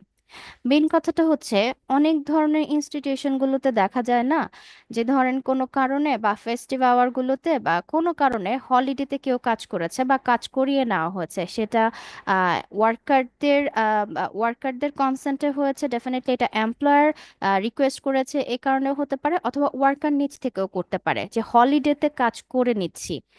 এই ধরনের যে প্র্যাকটিসটা এটা করা যায়, এটা ইলিগেল কিছু না, যেটা কিনা আবার ওই যে আমরা টাইম লাইনের কথাটা বলছিলাম, 10 ঘন্টার বেশি কোনোভাবেই হবে না, ওয়ার্কার এমপ্লয়ার চাইলেও হবে না। এটাতে মিউচুয়াল আন্ডারস্ট্যান্ডিং এর কিছু নাই, কারণ এটা প্রথম থেকে ভয়েড কন্ট্রাক্ট হিসেবে কাউন্ট হবে, যেহেতু ল সাপোর্ট করছে না, এনফোর্সেবিলিটি ক্রিয়েট হচ্ছে না। আচ্ছা, তো এই ক্ষেত্রে এই হলিডেতে কাজ করানো যাবে, তবে এখানে ওই হলিডেতে যতদিন কাজ করবে, ধরেন আহ একটা সপ্তাহে 7 দিন, হ্যাঁ 7 দিনের মধ্যে একদিন হলিডে, তাহলে সে এখানে 7 দিন কাজ করলো, একদম পুরো 7 দিনই সে কাজ করলো। তাহলে এই যে একদিন হলিডে তার ছিল, যেটা তার রাইট ছিল, এটা অবশ্যই পরবর্তীতে তাকে দিতে হবে। ঠিক আছে, সেই হলিডেটা সে পরবর্তী যে কোনো দিনে সেটা সে কভার করতে পারবে। এখন আপনি কোশ্চেন করতে পারেন যে এরকম যদি হয়, তাহলে কি ওয়ার্কার টানা এরকম ধরেন প্ল্যান করলো যে 4টা ছুটি আমার দরকার, ফেস্টিভ আওয়ার আসছে, এখন আমি 4টা হলিডেতে কাজ করে ফেলবো, 4টা হলিডের যে ছুটিটা পাবো সেই ছুটিটা আমি ফেস্টিভ আওয়ারের সাথে অ্যাড করব, করে আমার ফেস্টিভ আওয়ারটা বা ফেস্টিভের টাইম লাইনটা আমি একটু বাড়াবো, প্ল্যানটা হচ্ছে এটা। তার মানে এখন কি সে টানা 1 to 30 days পর্যন্ত কাজ করতে পারবে কি না? না, সেটা আবার পারবে না, সেটারও একটা লিমিট আছে। এখানে রেগুলেশনটা হচ্ছে প্রথম দিন থেকে টানা 10 দিন পর্যন্ত সে কাজ করতে পারবে, 10 দিন পরে পরে অবশ্যই তাকে হলিডে দিতে হবে। তার মানে কি 11 দিনের দিন তার একটা হলিডে সে পাবে। বোঝাতে পেরেছে? আর এখানে আরেকটা জিনিস যেটা 18-এ অ্যামেন্ডমেন্টে অ্যাড করেছে, সেটা হলো ওয়ার্কারদের জন্য মেইনলি, কারণ যেহেতু এখানে সিবিএ বা পার্টিসিপেশন কমিটির এখানে ইয়েটা আছে, ইনফ্লুয়েন্সটা এখানে থাকছে। তো এখানে যেটা বলেছে, চাইলে একজন ওয়ার্কার এই যে হলিডে গুলো সে নিচ্ছে বা হলিডে গুলোতে সে যে কাজ করছে, সেটা সে কাজ করে ওই যেটা বলছিলাম আর কি, ফেস্টিভ আওয়ারের সাথে সে এটা চাইলে অ্যাড করে নিতে পারবে। এবং এইটা করার জন্য অবশ্যই সিবিএ, অথবা সিবিএ যদি না থাকে সেক্ষেত্রে পার্টিসিপেশন কমিটির এখানে আপনার অ্যাকনলেজমেন্টের প্রয়োজন আছে। তবে এই যে হলিডেতে কাজ করছে, এটা ওভারটাইম ক্যালকুলেশন তো ডেফিনেটলি হবে না, সো এটার ক্লারিফিকেশনও এখানে বলা আছে যে কোনো ধরনের ওভারটাইম এখানে অ্যালাউন্স হিসেবে এটা কাউন্ট হচ্ছে না। সে বা ওয়ার্কার প্লাস এমপ্লয়ার এটা মিউচুয়াল আন্ডারস্ট্যান্ডিং এ করে নিচ্ছে, এটার জন্য বেনিফিটের কিছু নাই, রেগুলার প্র্যাকটিস যেটা সেটাই হবে। এটুকু পর্যন্ত বুঝতে পেরেছি? যদি বুঝতে পারি, এই সেকশনটা খুবই ম্যাম ইম্পর্ট্যান্ট। সিবিএটা কি জি। ছিল? ও আচ্ছা, সিবিএটা আমরা পড়বো চ্যাপ্টার নাম্বার 13-এ। সিবিএ হচ্ছে কালেকটিভ বার্গেনিং এজেন্ট, যেটা কিনা ওয়ার্কারদের রিপ্রেজেন্টেটিভ হিসেবে কাজ করে, এবং এটা হচ্ছে ওই একটা ইউনিয়ন। হুম। তো সিবিএ এর ধরেন একটা অর্গানাইজেশনে এই ধরনের ট্রেড ইউনিয়ন ম্যাক্সিমাম 3টা হতে পারে, যখন একের বেশি হয়ে যায় তখন হচ্ছে এটার মধ্যে আবার আপনার একটা ইলেকশন হয়। ঠিক আছে, সো ইলেকশন হয়ে 3টা থেকে যে কোনো একটা যেটা কিনা ইলেক্টেড হবে, সেটাকে তখন, সেই ট্রেড ইউনিয়নটাকে তখন সিবিএ বলা হবে। এবং সেই সিবিএটা ওয়ার্কারদের যত ধরনের প্রবলেম আছে, যে কোনো কিছু, সেটা যদি কেস হয়, লেবার কোর্টে যাওয়া থেকে শুরু করে এমপ্লয়ারের সাথে কমিউনিকেশন, সব ধরনের কাজে সিবিএ ওয়ার্কারের পক্ষ হয়ে কাজ করে। তাই ওয়ার্কার রিলেটেড এই ধরনের যদি কোনো রেগুলেশন অর্গানাইজেশন, হ্যাঁ, যদি এই ধরনের রেগুলেশনটা করতে চায় যে এই যে হলিডে গুলো অ্যাড করবে ফেস্টিভ্যাল আওয়ারের সাথে, ফেস্টিভ্যাল ডে গুলোর সাথে আগে পরে, তো এই ধরনের কিছু যেটা কিনা রেগুলার প্র্যাকটিস না, এটা স্পেশাল সার্কামস্ট্যান্সেস, তো সেই ধরনের বিষয়গুলোতে সিবিএর আপনার প্রয়োজন হয়, পারমিশনের প্রয়োজন হয়, মানে এটাকে ওয়ার্কারদের প্রতিনিধিদেরকে জানানো হয়, যেন এটা নিয়ে আবার কোনো ধরনের ডিসক্রিমিনেশন বা কোনো ধরনের ফার্দার মিসআন্ডারস্ট্যান্ডিং না হয়। আর সিবিএ যদি কোনো অর্গানাইজেশনে না থাকে, সেটার অল্টারনেটিভ হচ্ছে পার্টিসিপেন্ট কমিটি। পার্টিসিপেন্ট কমিটিটা হচ্ছে ওয়ার্কার এবং এমপ্লয়ারদের কম্বিনেশনে একটা কমিটি তৈরি করা হয়, যারা কিনা মেইনলি ওয়ার্কারদের ফেভারে কাজ করে। এই রেগুলেশনগুলো আমরা পরে চ্যাপ্টার 13-এ দেখব। ওকে। আচ্ছা, তারপর যেটা আছে ছোট্ট একটা সাবসেকশন, সেটা হচ্ছে section spread over. So kindly এটা একটু পড়ে ফেলবেন, এবং এখানে না প্রত্যেকটা লাইন, প্রত্যেকটা ওয়ার্ড এখানে ম্যাটার করে। ছোট্ট একটা সাবসেকশন, কিন্তু এটা দিয়েই এই যে একটু আগে জানতে চাইছিলেন না যে আসলে করা যাবে কিনা, যদি 10 ঘন্টার বেশি কেউ করতে চায়, করা যাবে কিনা, এটা যে ভয়েড একটা এগ্রিমেন্ট হবে বা কন্ট্রাক্ট হবে, সেটা এখানে ডিফাইন করা হয়েছে স্প্রেড ওভারে। মানে কাজের সময়টা আপনি বর্ধিত করতে চাচ্ছেন, কত পর্যন্ত করার রাইট আপনার আছে সেটা। এবং পরে বলেন তো টোটাল এখানে ওয়ার্কিং আওয়ার মানে আমি টোটাল অর্গানাইজেশনে কত ঘন্টা পর্যন্ত ম্যাক্সিমাম টাইম দিতে পারবো।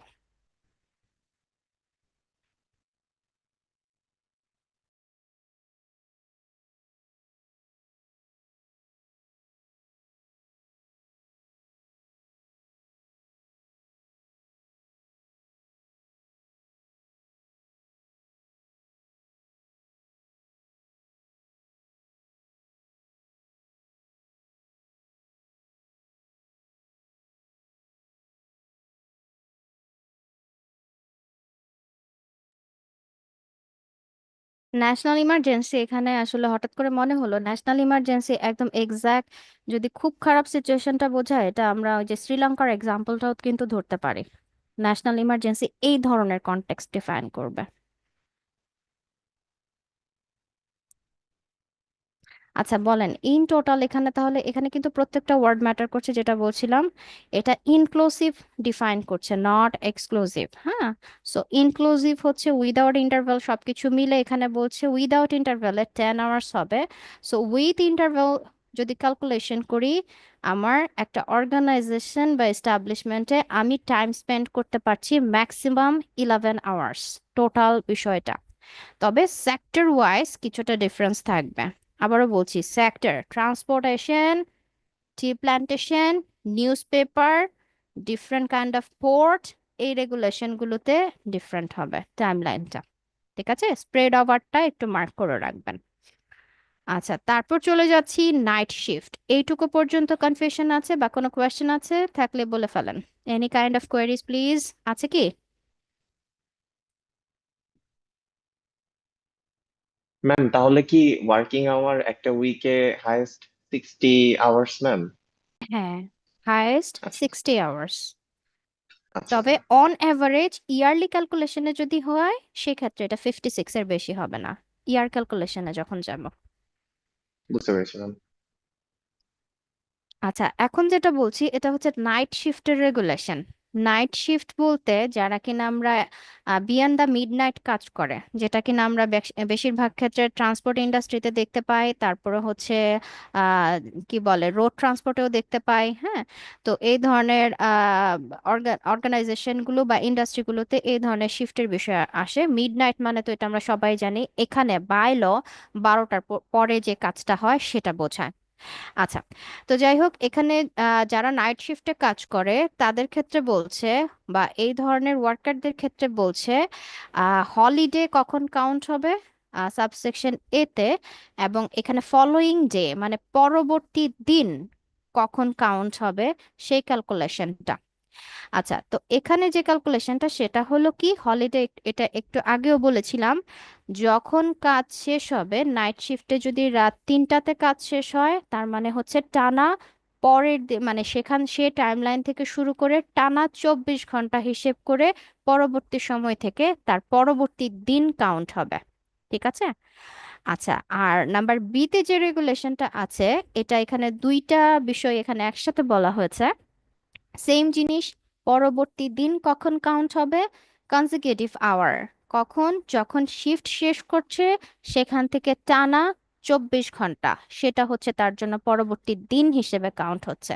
তবে জাস্ট একটা বিষয় এখানে অবশ্যই মার্ক করে রাখতে হবে, সেটা হলো যদি কোনো ওয়ার্কার মিডনাইটের পরে ধরেন 12টার পরে যদি কাজ করে, সাপোজ ধরেন কাজ শুরু করেছে রাত 10টায়, শিফট শুরু হয়েছে রাত 10টা থেকে, এখন 10টা থেকে কাজ করতে করতে ধরেন মিডনাইট হয়ে গেল, তার মানে হলো 12টা কভার করে সে রাত সকাল 6টা পর্যন্ত সাপোজ ধরেন কাজ করলো।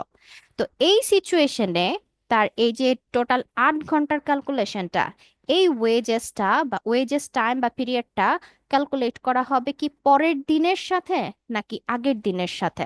বলেন, এটা এখানে বলা হয়েছে আগের দিন না পরের দিন?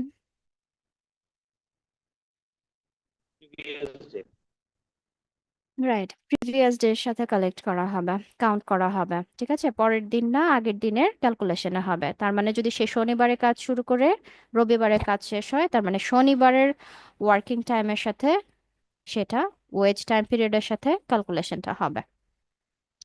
আচ্ছা, এটা গেল একটা সাবসেকশন। আর ছোট্ট একটা সাবসেকশন এখানে বলা হয়েছে, সেটা হলো ভেহিকলস বা ট্রান্সপোর্ট ওয়ার্কার যারা আছে তাদের জন্য একটা রেগুলেশন বলা হয়েছে আর কি। নর্মালি যেটা খুব একটা প্র্যাকটিস আমরা অনেক সময় দেখি না, এই যে বাসে বা ধরেন এই যে ছোটখাটো কি বলে এগুলা, যে লেগুনা এগুলা চালায়, এইসবের ক্ষেত্রে কিছু রেগুলেশন আছে নর্মালি যারা ট্রান্সপোর্টে কাজ করছে। তো নর্মাল রেগুলেশন হচ্ছে একটা দিনে, এখানেও 8 ঘন্টার ক্যালকুলেশন, 8 ঘন্টার বেশি তো কাজ করতেই পারবে না। প্লাস একদিনে সে একটা ইনস্টিটিউশনে 8 ঘন্টা কাজ করলো একজন। দেখা যায় কিন্তু এরকম, এই যে বাস অ্যাক্সিডেন্ট গুলো যখন হয়, যে একটা অর্গানাইজেশনে বা একটা ইনস্টিটিউশনে ইনস্টিটিউশনে সে 8 ঘন্টার একটা কাজ করে আসলো, আরেকটা ট্রান্সপোর্টে গিয়ে সে আবার 8 ঘন্টা কাজ করছে টাকার জন্য, বাধ্য হয়ে হয়তো। তো এই যেগুলা করছে এটা করা যাবে না। তবে এটার একটা রেগুলেশনটা একটু যদি আমরা এক্সটেন্ড করি, রেগুলেশনটা হচ্ছে এরকম। ধরেন যে আমার এখানে দুটা ট্রান্সপোর্ট অর্গানাইজেশন আছে। হুম। Transport organisation X and Y, এবং সেটা আমার, তার মানে কি ওনার একজনই কিন্তু তার ট্রান্সপোর্ট অর্গানাইজেশন দুটা। সেই ক্ষেত্রে এই ধরনের যদি হয় তখন কি হবে? তখন এই 8 ঘন্টা আমি হয়তোবা আমার অর্গানাইজেশন এক্সে তাকে 4 ঘন্টা কাজ করালাম, আবার অর্গানাইজেশন ওয়াইতে 4 ঘন্টা কাজ করাতে পারবো। ডিফারেন্ট অর্গানাইজেশন, কিন্তু ওনার যেহেতু এক, তাই সে দুইটা অর্গানাইজেশনে কাজ করতে পারছে। এবং আরেকটা ইন্টারেস্টিং ফ্যাক্ট হচ্ছে, ধরেন একটা অর্গানাইজেশন থেকে আরেকটা অর্গানাইজেশনে যাবার যে একটা টাইমের বিষয় আছে না, এই যে 8 ঘন্টার ক্যালকুলেশনটা, সে এই অর্গানাইজেশনে সার্ভিস দিয়ে 2 ঘন্টা আরেকটা অর্গানাইজেশনে এমপ্লয়ারের রিকোয়েস্টে যাচ্ছে, আরেকটা অর্গানাইজেশনে, এই যে টাইম লাইনটা, সরি, এই টাইম লাইনে তার যে টোটাল যাতায়াতের সময়টা থাকবে এটাও 8 ঘন্টার ক্যালকুলেশনের মধ্যে পড়বে। এটা এক্সক্লুড হবে না, ইনক্লুড হবে। ওকে, তো গেল ট্রান্সপোর্টের রেগুলেশন। এখন চলে যায় ওভার টাইম। আসেন, এই রেগুলেশন বা এটার ক্যালকুলেশনটা এখানে খুবই ইম্পর্ট্যান্ট। আমরা ওভার টাইম ক্যালকুলেশনটা কিভাবে করি? সো রেগুলেশন তো ডেফিনেটলি জানেন, তারপর একবার দেখে নেই যে আমরা জানি ওভার টাইমের জন্য আমরা নর্মালি পেমেন্টটা কিভাবে পাই। এখানে একটু রেসপন্স করতে হবে। নর্মালে আছে তো ডাবল সবাই? ম্যাম। ডাবল পাই, তাই না? ম্যাম, হ্যাঁ, বলেন। এমপ্লয়ি যখন দুইটা অর্গানাইজেশনে কাজ করতেছে 4 ঘন্টা 4 ঘন্টা ভাবে, হ্যাঁ, তার মানে সেই দুইটা প্রতিষ্ঠানেরই এমপ্লয়ি। হ্যাঁ, যদি তাই হয়ে থাকে তাহলে দুইটা প্রতিষ্ঠান থেকে সে অ্যাপয়েন্টমেন্ট লেটার নেবে। এটা এমপ্লয়ারের পুরা রেগুলেশনটা, নেচার অফ ওয়ার্ক কিন্তু এখানে same, organisation different, owner same, nature of work এখানে সেম। এগুলো নিয়ে অনেক ক্যালকুলেশন আছে। যেহেতু nature of work same, nature of work বলতে এখানে দুটাই হচ্ছে আপনার ট্রান্সপোর্ট সার্ভিস করছে, ট্রান্সপোর্ট সার্ভিস প্রোভাইডার, আবার ইন্ডাস্ট্রি সেম, ওনার সেম, সেক্ষেত্রে একটা অর্গানাইজেশন হিসেবে কাউন্ট হয়। এগুলো আমরা পরে আবার বলবো আপনাদেরকে, যখন ট্রেড ইউনিয়ন পড়াবো তখন এই ক্যালকুলেশনগুলো আছে। অ্যাপয়েন্টমেন্ট দুটা নিতে হবে এরকম না, একজন সেম এমপ্লয়ারের আন্ডারে এই এমপ্লয়ার কাজটা করাতে পারে। অ্যাপয়েন্টমেন্ট দুটা লাগবে না, একটা দিয়েই হচ্ছে। ঠিক আছে, ওকে। যেটা বলছিলাম, হ্যাঁ, ওভার টাইমের ক্যালকুলেশনটা আসেন একটু দেখি। এখানে বেসিকলি যে রেগুলেশনটা আছে আমরা জানি যে আমাদের টোটাল স্যালারি একটা রেগুলেশন, আর বেসিক স্যালারি তো সবার একটা স্ট্রাকচার থাকে, তাই না? তো নর্মালি ওভার টাইমের ক্যালকুলেশন, এই যে এক্সট্রা 2 ঘন্টা বেশি কাজ করে সেটার জন্য বেসিকের অবশ্যই ডাবল পাবে। আচ্ছা, এটা একটু বলে নেই, আরো কিছু বিষয় আছে, এগুলা বলে ক্যালকুলেশনটা বুঝিয়ে বলছি। আর এখানে পিস রেট ওয়ার্কার যারা আছে তাদের ক্ষেত্রে এই ডাবলের যে ক্যালকুলেশনটা আছে, আমরা যে ডাবলের ক্যালকুলেশনটা এখন দেখাবো, সেটা পিস রেট ওয়ার্কারদের ক্ষেত্রে অ্যাপ্লিকেবল না। এবং ওভার টাইম যেটা হয় সেটা অবশ্যই ওয়ার্কারদের যে রেজিস্টার বুক আছে, সার্ভিস বুক বলছি না, মাস্টার রোল অথবা রেজিস্টার বুক যেটা আছে, অবশ্যই সেখানে এটার রেকর্ড রাখতে হবে। এবং এই রেকর্ডগুলায় যখন ইন্সপেকশনে আসে এগুলা কিন্তু চেক করা হয় কে কত ঘন্টা কাজ করেছে সেটা। আচ্ছা, ক্যালকুলেশনটা একটু দেখি। নর্মালি এখানে তিনটা ক্যালকুলেশন হতে পারে। একটা হচ্ছে আপনার আপনি ডেইলি বেসিসে ক্যালকুলেশন করতে পারেন, অনেক সময় ডেইলি বেসিসে ক্যালকুলেশনটা করতে হয়। সেক্ষেত্রে 1/, যদি ভুল না বলে থাকি, ক্যালকুলেশনটা হচ্ছে 1/8, ও সরি, হ্যাঁ, এটা হচ্ছে 8 মানে হচ্ছে ওয়ার্কিং আওয়ার, 8 ঘন্টা, এই যে আওয়ার সেটা ডিফাইন করছে। আর যদি উইকলি বেসিসে বলি সেক্ষেত্রে এটা হলো 1/48। 48 তো বুঝতে পেরেছেন কিভাবে এসছে, ওই 48 এর ক্যালকুলেশন, হ্যাঁ 48। আবার যখন এটা মান্থলি বেসিসে আমরা ক্যালকুলেশনটাতে যাব, তখন এই ক্যালকুলেশনটা হবে 1/208। ও সরি, হ্যাঁ 208, এই হলো ক্যালকুলেশনটা। এখন আসেন, ফর এক্সাম্পল 208 কিভাবে আসছে সেটাও বোঝানো যাবে, কিন্তু সেটা খুব একটা জরুরি না। এখন যেটা আমরা ক্যালকুলেট করতে যাব সেটা ধরেন, আমি যদি ক্যালকুলেট করতে চাই, সাপোজ ধরেন আমরা মান্থলি বেসিসে ক্যালকুলেশনটা করব। হ্যাঁ, মান্থলি বেসিসে যদি আমি ক্যালকুলেশন করতে চাই, প্রথমে আমাকে দেখতে হবে, ধরেন আমি ধরছি আমার পার ডে বেসিক স্যালারি হচ্ছে 100 টাকা করে। তার মানে আমি যদি এটার মান্থলি ক্যালকুলেশন করি, আমার কত টাকা হচ্ছে, 30 ডেজ ক্যালকুলেশনে 3000 টাকা। ঠিক আছে, এটা হচ্ছে আমার মান্থলি বেসিক স্যালারি। ওকে, আচ্ছা, এখন শুধুমাত্র ওভার টাইম ক্যালকুলেশনে কি আমরা মান্থলি বেসিক স্যালারি কভার করব? না, এটার সাথে আরো দুটা জিনিস অ্যাড হতে পারে। সেটা হলো, যদি থাকে, সব অর্গানাইজেশনে সব ধরনের ওয়ার্কার যে এই ধরনের অ্যালাউন্স পায় এটা না, যদি থাকে তাহলে অ্যাড হবে। সেটা হলো ডিয়ারনেস অ্যালাউন্স প্লাস আরেকটা হচ্ছে অ্যাড হক অ্যালাউন্স।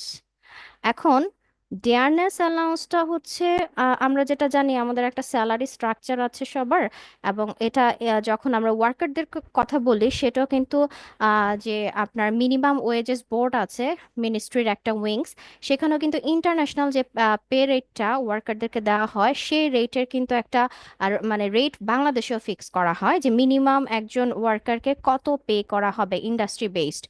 তো এটা ধরেন আমাদের একটা, এই যে স্যালারি স্ট্রাকচারটা বলছি, সেই স্যালারি স্ট্রাকচারটা বা পে স্কেলটা একটা নির্দিষ্ট সময়ের জন্য থাকে, নর্মালি এটা 5 ইয়ার্স পসিবলি থাকে। তো এটা এরপর এটা রিভাইজড হয়। তো অনেক সময় দেখা যায় যে আমাদের স্ট্যান্ডার্ড অফ লিভিং এর সাথে বা এক্স্যাক্টলি সেম টাইম পিরিয়ডে কিন্তু এটা আমরা হয়তো বা স্ট্রাকচারটা বা পে স্কেলটা বা গ্রেডটা বাড়ে না।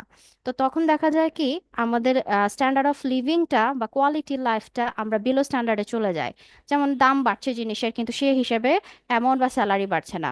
যদি এই ক্যালকুলেশনটা করি, তখন ওই টাইম লাইনটা ক্রস হলে আমাদেরকে যেহেতু পে স্কেলটা বাড়ানো হয় নাই, সে কারণে একটা ডেয়ারনেস অ্যালাউন্স দেওয়া হয়ে থাকে নর্মালি।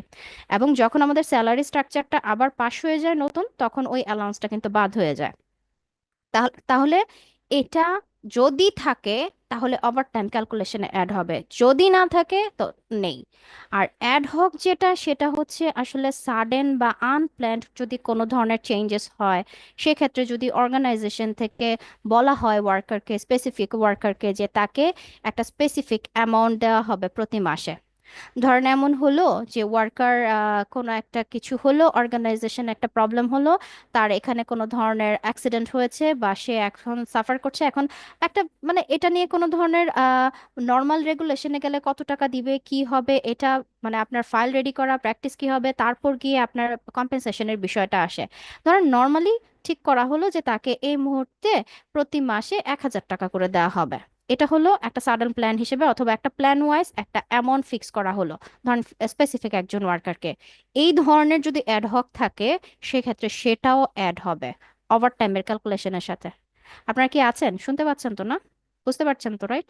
আচ্ছা, তারপর আসি, এখন এই অ্যামাউন্টের সাথে কি অ্যামাউন্ট কাউন্ট হবে, যেটা আমরা জানি এটার কি হবে, ডাবল হবে।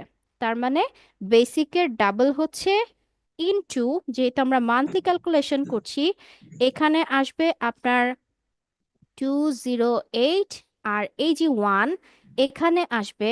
ধরেন ওভার টাইম পিরিয়ডটা তার কত, ধরেন আমরা ধরছি তার ওভার টাইম পিরিয়ডটা হয়েছে সাপোজ ধরেন 12 আওয়ার্স। ঠিক আছে, এখন এই হিসেবে মানে সে এই মাসে ধরেন 12 ঘন্টা কাজ করেছে, এটা বলার জন্য বললাম আর কি। এখন সেই হিসেবে এই ক্যালকুলেশন ধরে সে যত টাকা পাবে সেই অ্যামাউন্টটা তাকে ওভারটাইম হিসেবে দেওয়া হবে। বুঝতে পারছেন? এখন যদি এটা উইকলি বেসিসে হয়, তখন কোনটা চেঞ্জ হবে, এই ক্যালকুলেশনটাও চেঞ্জ হবে উইকলি বেসিসে। তখন 208 এর জায়গায় চলে আসবে 48। আবার যখন এটা ডেইলি ক্যালকুলেশন আসবে তখন ডেইলি বেসিক কত সেটা আসবে, এটার সাথে মাল্টিপ্লাই হবে 8 ঘন্টা। বোঝাতে পেরেছি? ম্যাডাম জি বলেন। এই লাস্টে পুরোটা লাস্টটিকে একটু আরেকটু বলা যায় ম্যাডাম? হ্যাঁ হ্যাঁ অবশ্যই। কোনটা বলবো, এটা আবার বলবো? মানে মান্থলি বাকিগুলা, জি ডেইলি জি উইকলি?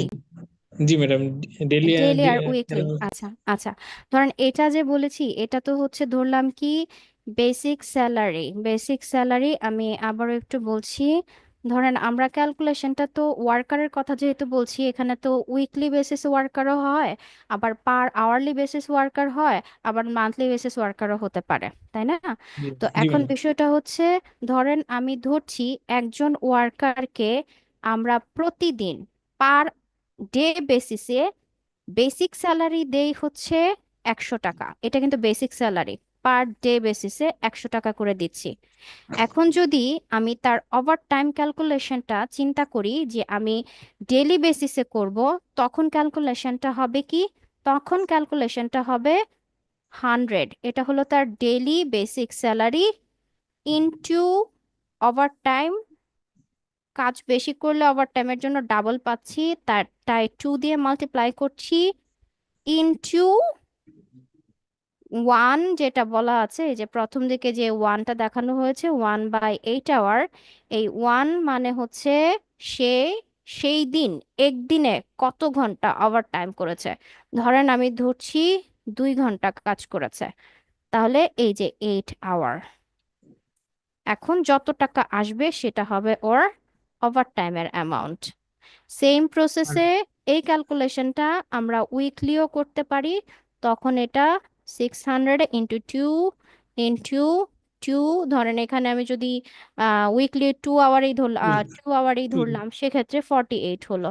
সেম প্রসেসে এই ক্যালকুলেশনটা যদি আমি মান্থলি করতে চাই, তখন 3000, তার মানে হচ্ছে 30 দিনের সাথে ক্যালকুলেশন, ইন্টু 2, ইন্টু 2 ঘন্টা ওভার টাইম করেছে, 2 ইন্টু 208।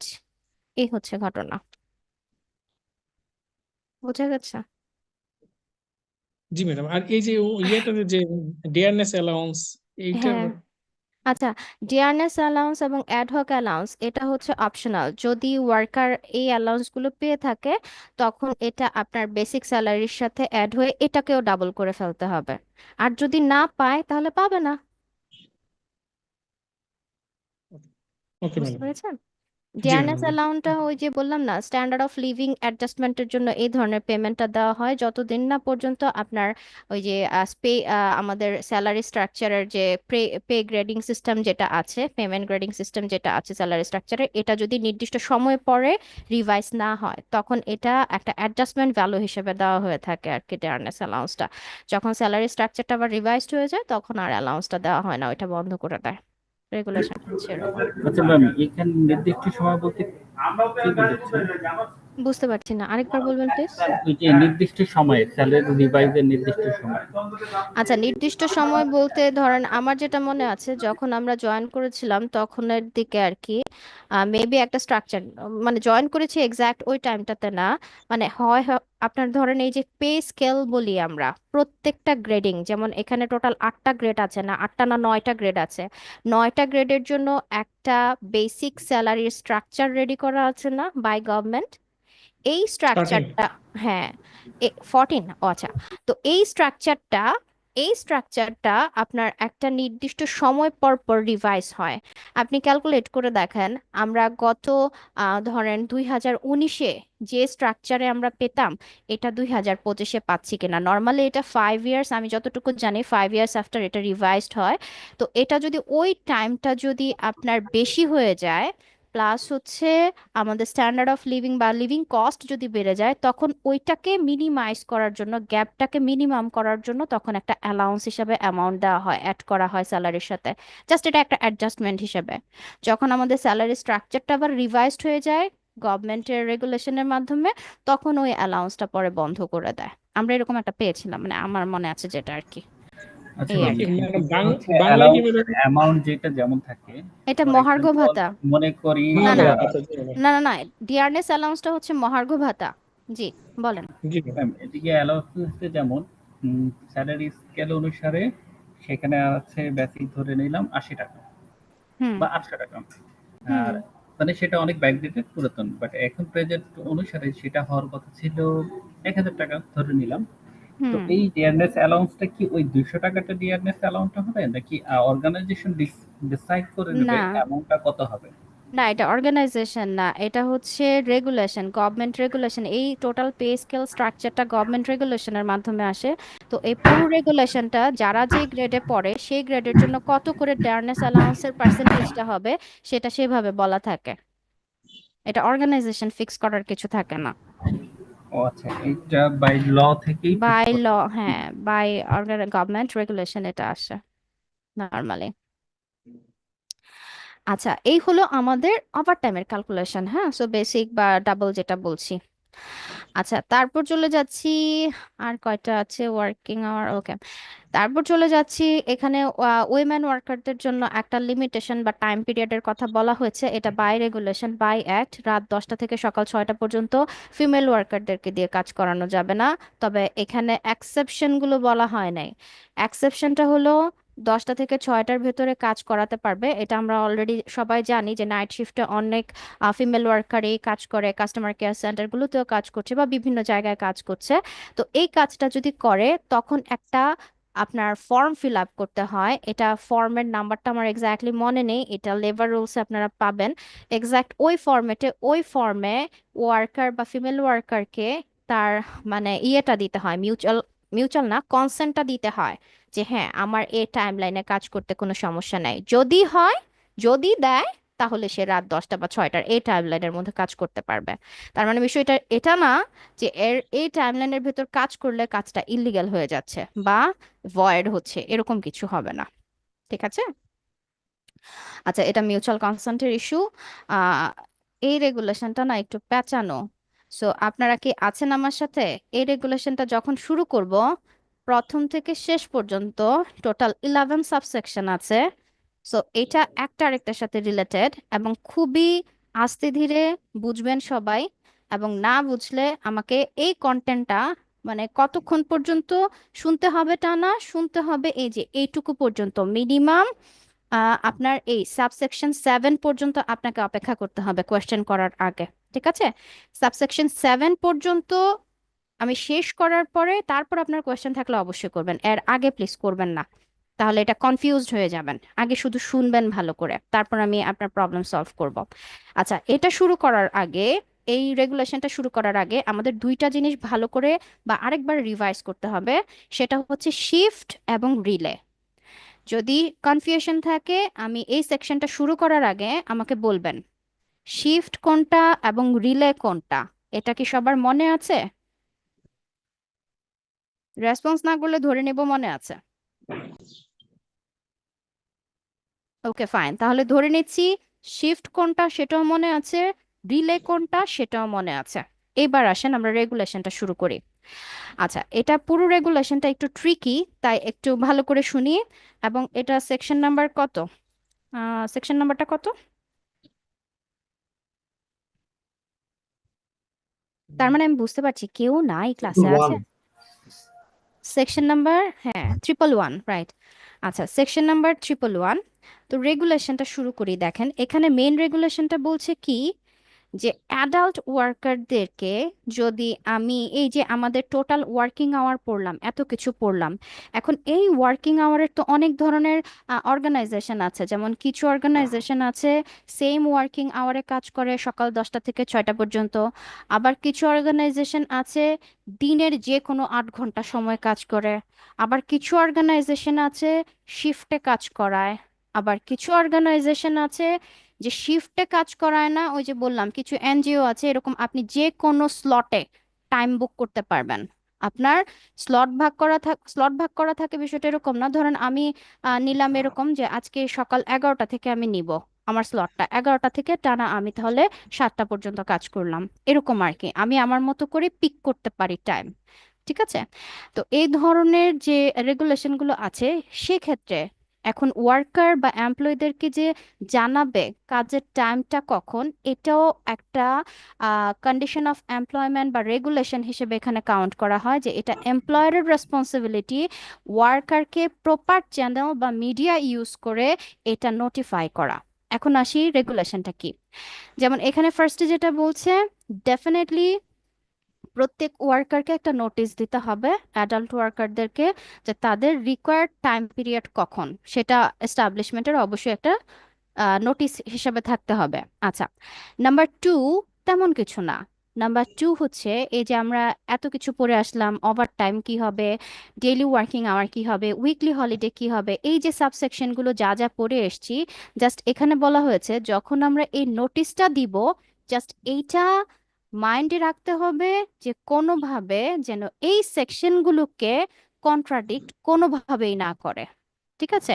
তো কন্ট্রাডিকশন যেন না হয় সেই ক্যালকুলেশনে নোটিশটা দিতে হবে। এইটুকু পর্যন্ত গেল। এবার আসি সাবসেকশন 3 থেকে। দেখেন, সাবসেকশন 3 এর সাথে 4 রিলেটেড। সাবসেকশন 3 এর রেগুলেশনটা হচ্ছে, যদি এমন হয় ওয়ার্কারদের এখানে সেম পিরিয়ডে সেম টাইম লাইনে সবাই কাজ করে, তার মানে যেটা একটু আগে বলছিলাম, সকাল 9টা থেকে 5টা, 10টা থেকে 6টা, অথবা 11টা থেকে, যেটা খুব একটা দেখা যায় না, হয়তো বা 7টা পর্যন্ত দিল, মানে সেম পিরিয়ডে যদি কাজ করে সেটাও জানাতে হবে, যে আমার অফিস আওয়ার কখন থেকে শুরু হয়েছে এটাও বলা থাকতে হবে যদি সেম টাইম থাকে। এখন আসি জাস্ট এটার অপোজিট সিচুয়েশনটা। অপোজিট সিচুয়েশনটা কি? ডেফিনেটলি সেম পিরিয়ড হবে না, তার মানে ডিফারেন্ট টাইম পিরিয়ডে যদি কোনো এস্টাবলিশমেন্টে ওয়ার্কারদেরকে দিয়ে বা এমপ্লয়ীদেরকে দিয়ে কাজ করানো হয়, সেম টাইম পিরিয়ড না, সেই ক্ষেত্রে এমপ্লয়ারের রেসপন্সিবিলিটি থাকবে প্রথমে গ্রুপটা ভাগ করে নেওয়া, যেহেতু সেম টাইম পিরিয়ডে কাজ করছে না, এবং গ্রুপটাকে আপনার ক্লাসিফাই করতে হবে। এই যে গ্রুপ ভাগ করছি, এই গ্রুপটাকে একটা নেচার অফ ওয়ার্কের উপর, মানে কিছু একটা কন্ডিশনের উপর বেস করে আমি গ্রুপটা ভাগ করব, গ্রুপটা আমি ভাগ করে নেব। মেইন কাজ হচ্ছে এটা। এখন নাম্বার 4 এর সাথে রিলেটেড হচ্ছে নাম্বার 5 অ্যান্ড নাম্বার 6। যেটা বলছিলাম, যদি সেম টাইম পিরিয়ডে কাজ না করে সেই ক্ষেত্রে, তার মানে কি, এটা দুটা সিচুয়েশন হতে পারে। সেম টাইম পিরিয়ডে কেন কাজ করছে না? নয় সে শিফটে কাজ করছে, অথবা সে শিফটে কাজ করছে না। এখন আসি, এই যে যারা সেম পিরিয়ডে কাজ করছে না, তারা যদি কোনো ধরনের শিফটে কাজ না করে, আবারও বলছি ওইটা কিন্তু শিফট না, আমি একটা কাজের স্লট ভাগ করছি, ওইটা শিফট না। ধরেন এমন শিফট কোনটা বোঝাবে, সকাল 10টা থেকে 6টা পর্যন্ত কাজ হলো, 6টায় শেষ হলো, একটা গ্রুপ আসছে, কাজ শেষ করে চলে গেল, 6টা থেকে টানা 8 ঘন্টা আরেকটা গ্রুপ কাজ করলো, এর পরের স্লটে আরেকটা গ্রুপ আসলো, তাহলে এরকম 3টা গ্রুপ আসছে, এটা হচ্ছে শিফট। কিন্তু আমি যখন বলছি এখানে স্লট ভাগ করার কাজ সেম টাইমে না, কিন্তু আমি ডিফারেন্ট টাইম লাইনে, যেমন অনলাইনের কাজগুলো আমি এরকম নিজের মতো করে স্লট নিয়ে নিতে পারি যে আমি কোন টাইমে কাজ করব, ঠিক না?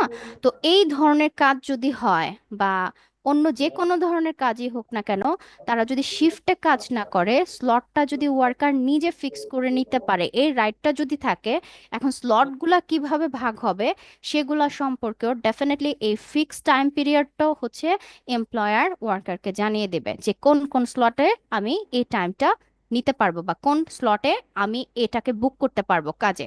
আচ্ছা, এটা গেল একটা। ওকে, হ্যাঁ আমি শেষ করে নেই। হ্যাঁ, তো এটা গেল একটা।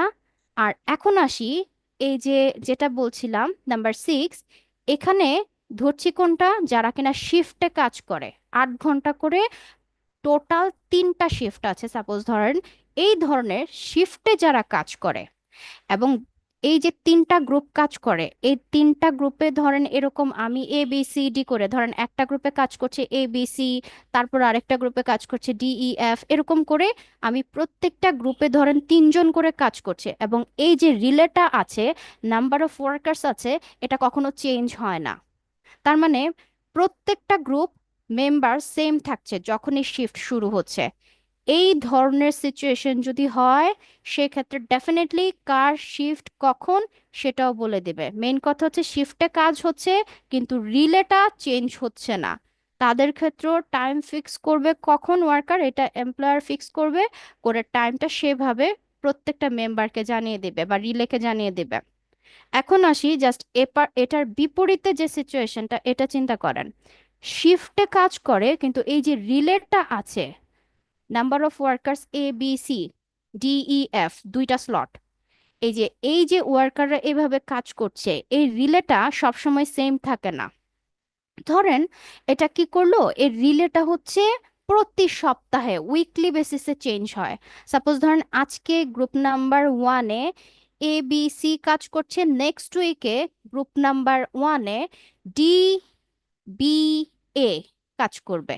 এরকম যদি রিলেটা প্রতি উইকলি বেসিসে অথবা যেভাবে হোক না কেন, এটা এমপ্লয়ারের ডিসিশনের বিষয়ের উপর ডিপেন্ড করছে, তো যেভাবে হোক না কেন রিলেটা যদি চেঞ্জ হয়, এই যে টোটাল টাইম লাইনের বা এই যে টোটাল শিফটের স্কিমটা আছে, টাইম লাইন কখন কোন ডেতে কে আসবে, এই রেগুলেশনগুলো হচ্ছে আপনার নোটিশ আকারে এমপ্লয়ার জানিয়ে দেবে। এই হচ্ছে আপনার টাইম লাইনের ক্যালকুলেশন। এই হচ্ছে নাম্বার 7, ঠিক আছে। আর নাম্বার 8, 9, 10, 11 যেটা আছে, সেটা হচ্ছে এই যে আপনার টাইম স্লটগুলো ভাগ করলো, কোন গ্রুপে কে কাজ করবে, কোন টাইমে কে আসবে, এই যে টোটাল ক্যালকুলেশনটা, এটা এমপ্লয়ার চাইলে একটা ফ্যাক্টরি বা প্রোডাকশন হাউস বা এস্টাবলিশমেন্টে ইচ্ছে মতো করতে পারবে না। এটারও একটা ডিসিশনের বিষয় আছে। এখন আপনি বলতে পারেন আমার অর্গানাইজেশন, আমি তো অনেক কিছু করতে পারি। না, আমার অর্গানাইজেশন আমি অনেক কিছু করতে পারি না, কারণ এগুলোর ভিতরে অনেক ধরনের ইলিগাল অ্যাক্টিভিটিসের বিষয় চলে আসে। তো এই কারণে অথরাইজেশনের বিষয় থাকে। তো বলেছে এই ধরনের শিডিউলটা রেডি করার পরে অবশ্যই এটা অ্যাপ্রুভালের জন্য কাকে পাঠাতে হবে, ইন্সপেক্টরকে পাঠাতে হবে, এবং কাজ শুরু করার মিনিমাম একদিন আগে হলেও এটা জানাতে হবে। মানে এটা অ্যাপ্রুভাল ছাড়া আসলে কাজ শুরুই হবে না, মেইন কথা হচ্ছে এটা। দুটা কপি অবশ্যই ইন্সপেক্টরকে পাঠাতে হবে, এবং ইন্সপেক্টর এই কপিটা পাবার পর যত ধরনের মডিফিকেশনের যদি প্রয়োজন থাকে অথবা না প্রয়োজন থাকে বা যেটাই হোক না কেন, এই ডিসিশনটা উইদিন বা অ্যাপ্রুভালটা উইদিন 1 উইকের মধ্যে এমপ্লয়ারকে জানিয়ে দিবে, অথবা সাথে সাথেও জানাতে পারে, এটা পরের বিষয়। ঠিক আছে। তো এটা হচ্ছে যখন এই ধরনের শিডিউল বা স্ক্যাজুয়ালগুলো রেডি করা হবে তখন এই রেগুলেশনটা বলছে।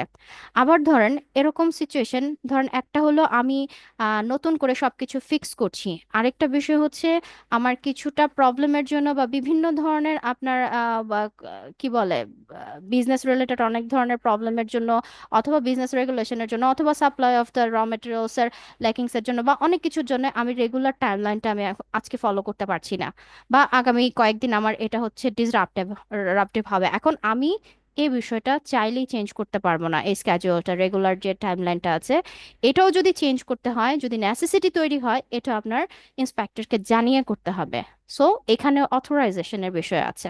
আর নাম্বার 11 যেটা সবকিছুর বাইরে, সেটা হচ্ছে নাম্বার 11-এ যেটা বলছে মেইন রেগুলেশন হচ্ছে কি, এই যে ওয়ার্কাররা অনেক সময় হয় না যে সব এস্টাবলিশমেন্টে যে পার্মানেন্ট বেসিসে সব ওয়ার্কার কাজ করে, বিষয়টা তো এরকম না। আমরা তো মেইনলি ওয়ার্কার নিয়ে কথা বলছি না।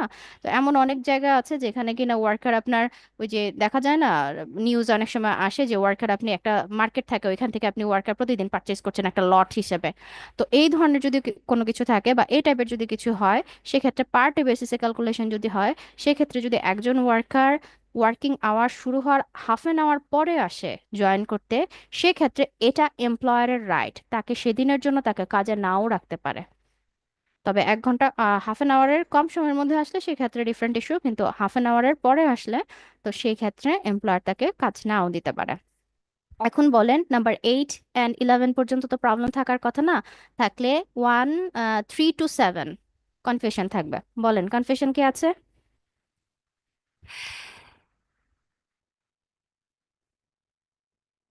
সিরিয়াসলি কোনো কনফিউশন নাই?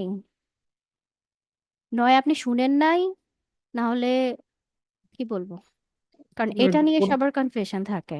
বলেন। ম্যাডাম এখন শুনতে তো ভালোই লাগছে ম্যাডাম, পড়তে হবে আর কি। আচ্ছা ঠিক আছে।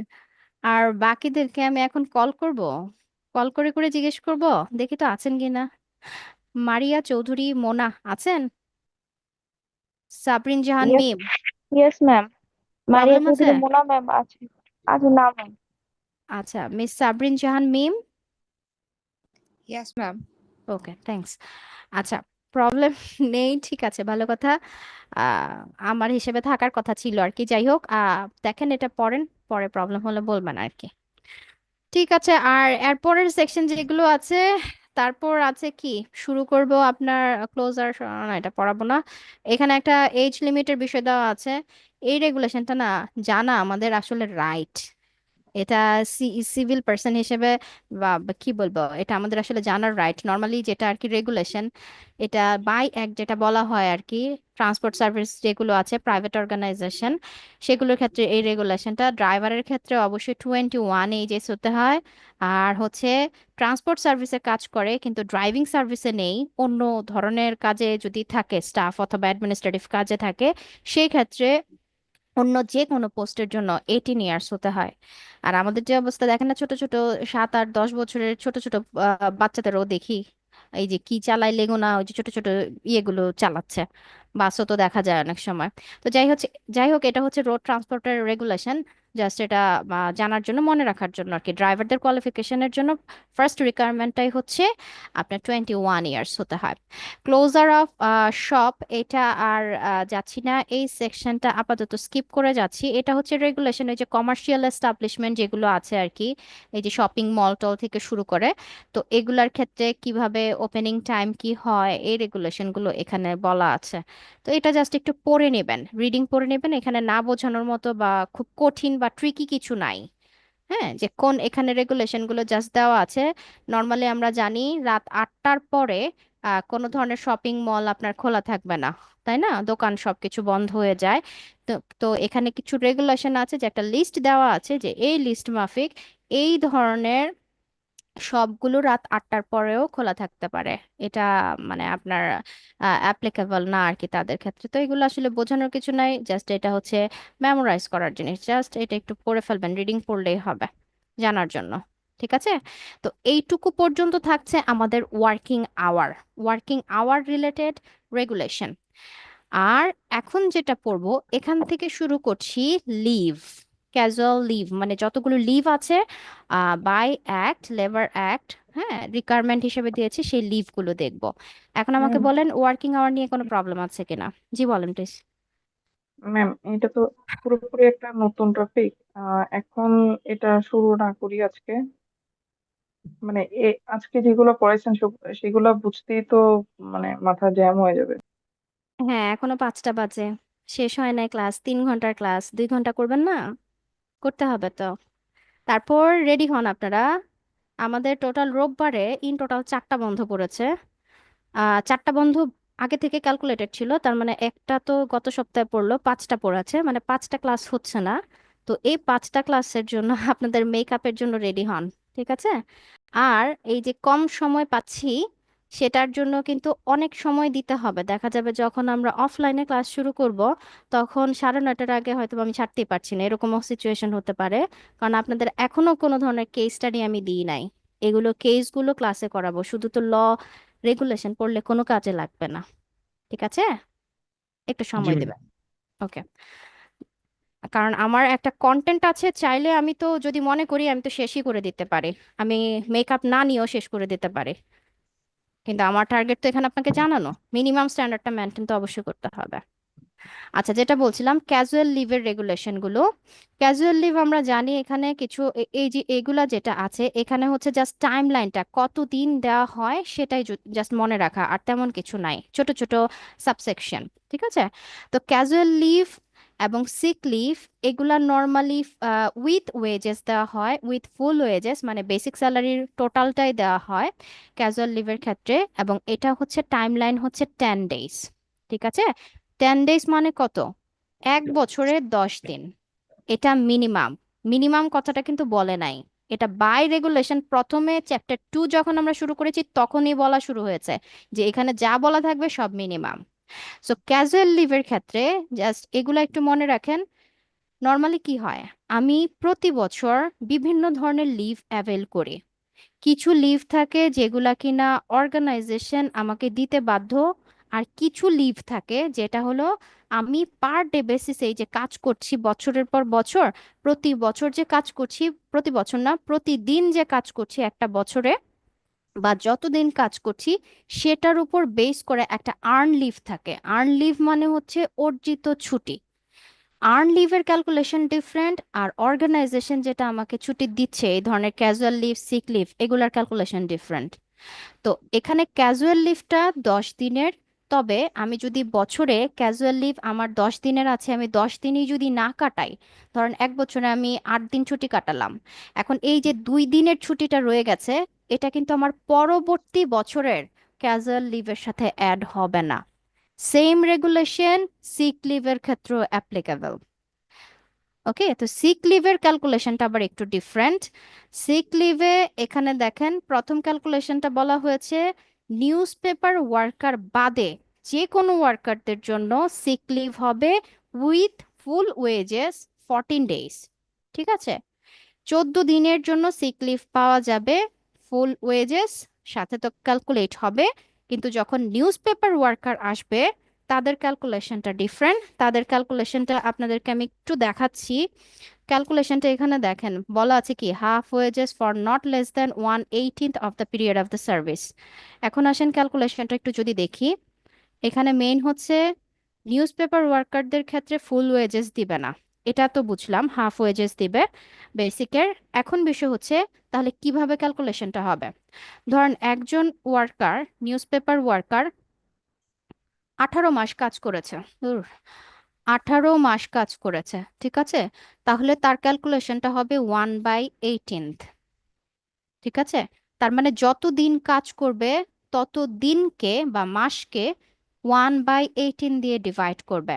তাহলে এখন আমি যদি ক্যালকুলেট করি, এই যে একদিন যেটা পাচ্ছি এটা একদিন না, এটা হচ্ছে 1 মাস। তো এই 1 মান্থের জন্য সে 18 মাস কাজ করে সিক লিভ সে অ্যাভেল করছে 1 মাস। এটা হচ্ছে ক্যালকুলেশন, মানে অ্যাট লিস্ট সে 18 মাসে কাজ করে 1 মাসের সিক লিভ সে অবশ্যই পাবে। এই যে 18টা যে বুঝিয়েছি এটা আসলে ক্যালকুলেশনের সুবিধার জন্য বোঝালাম। এখন এটা মান্থ হলে মান্থ, ডে হলে ডে, যেভাবে ক্যালকুলেশন করেন না কেন এটাকে ডিভাইড করতে হবে 1/18 দিয়ে। আচ্ছা এবং ম্যাম, 1 মাস বলতে তো 30 দিনই বোঝাচ্ছে না? হ্যাঁ 1 মাস, এখানে যত ধরনের ক্যালকুলেশন 1 মান্থ বলবে এটা 30 দিনই ক্যালকুলেশনটা হবে। আচ্ছা এখন আসি, এই 1 মাসের জন্য স্যালারি পাবে কত, হাফ। ঠিক আছে, 1 মাসে যদি তার স্যালারি যদি হয়, বেসিক স্যালারি যদি হয় 10,000, সো ডেফিনেটলি সে এখানে সিক লিভের জন্য পাচ্ছে 5,000 অ্যাভেল করতে পারবে, এর বেশি করতে পারবে না। এই হচ্ছে নিউজ পেপার ওয়ার্কারদের জন্য বলছি। রেগুলার ওয়ার্কারদের জন্য সেম রেগুলেশন, সেম না মানে এটা তো বুঝতেই পারছেন এই ধরনের কোনো ঝামেলা নাই। আচ্ছা ম্যাম, জি। বেতন যে হাফ পাবে, অ্যালাউন্সটা, এটা কি হ্যাঁ, ছুটিতে গেলে হাফ পাবে নাকি যেগুলো রিমেইনিং জমা আছে বছর বছর শেষে সেই অ্যামাউন্টটা পে করা হবে?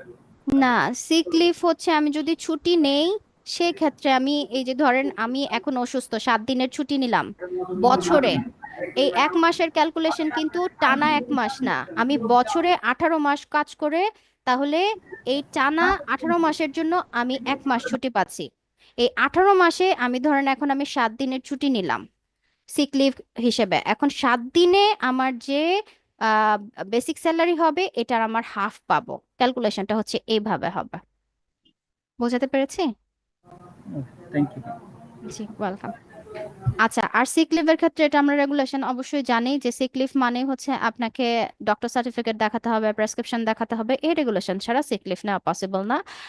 ইনফর্মালি যদি বলেন অনেকভাবে হ্যান্ডেল হয়, কিন্তু নর্মাল ফর্মাল রেগুলেশন হচ্ছে এইভাবে করতে হবে।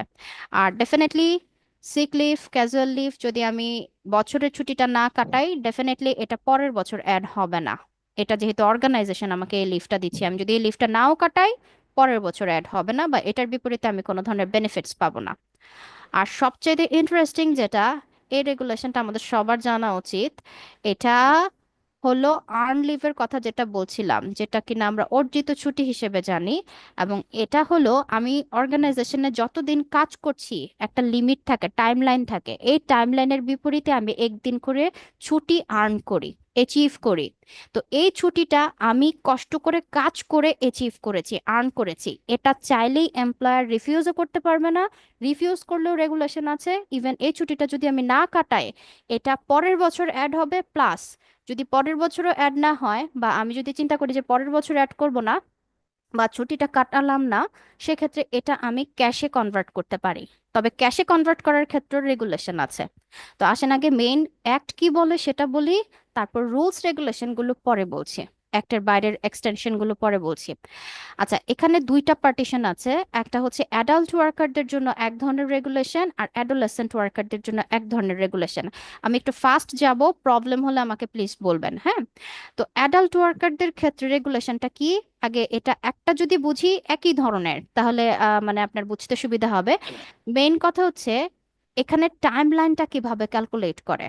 টাইম লাইনটা হচ্ছে এখানে নর্মালি ক্যালকুলেট করা হয় এই আপনার অর্জিত ছুটির ক্যালকুলেশনটা পার্মানেন্ট ওয়ার্কারদের জন্য ক্যালকুলেট করা হয়। তার মানে যারা কিনা প্রভিশনে আছে তারা বা বিভিন্ন প্রভিশন বলেন টেম্পোরারি বেসিসে, তাদের তো এই ক্ষেত্রে আপনার এমপ্লয়ার তো বিভিন্ন ধরনের ফান্ডও দেয় না, ঠিক না? তো মেইনলি এই ছুটিটা হচ্ছে পার্মানেন্ট ওয়ার্কারের জন্য। এবং এই কারণে কথাটা ক্লিয়ারলি বলা হয়েছে যারা কিনা কন্টিনিউয়াস বেসিসে 1 ইয়ার কমপ্লিট করেছে একটা অর্গানাইজেশনে, তারা পরবর্তী বছরে কি ছুটি পাবে সেই ক্যালকুলেশনটা হবে। তার মানে হলো আমি 2025-এ এই যে এক বছর 2000 জানুয়ারি থেকে শুরু করে যদি ডিসেম্বর পর্যন্ত কাজ করি, তাহলে এই এক বছর কাজ করে 2026-এ আমি কি কি ছুটি অ্যাভেল করব সেটা ক্যালকুলেট হবে। এবং এখানে যখন আমরা 1 ইয়ার অফ কন্টিনিউয়াস সার্ভিস বলছি, এটাও একটা ফেজ লিগ্যাল টার্ম। এখানেও এটাও আমরা পড়বো যে কি কি ছুটি কাটানো সত্ত্বেও কাটাবার পরেও এটা 1 ইয়ার অফ কন্টিনিউয়াস সার্ভিস হিসেবে ক্যালকুলেট হবে। ঠিক আছে? আচ্ছা, তো এখানে ক্যালকুলেশনটা তাহলে কি দাঁড়ালো? এখানে ক্যালকুলেশনটা হলো যে আমি এখানে এই কয়েকদিন কাজ করলে একদিনের ছুটি পাবো।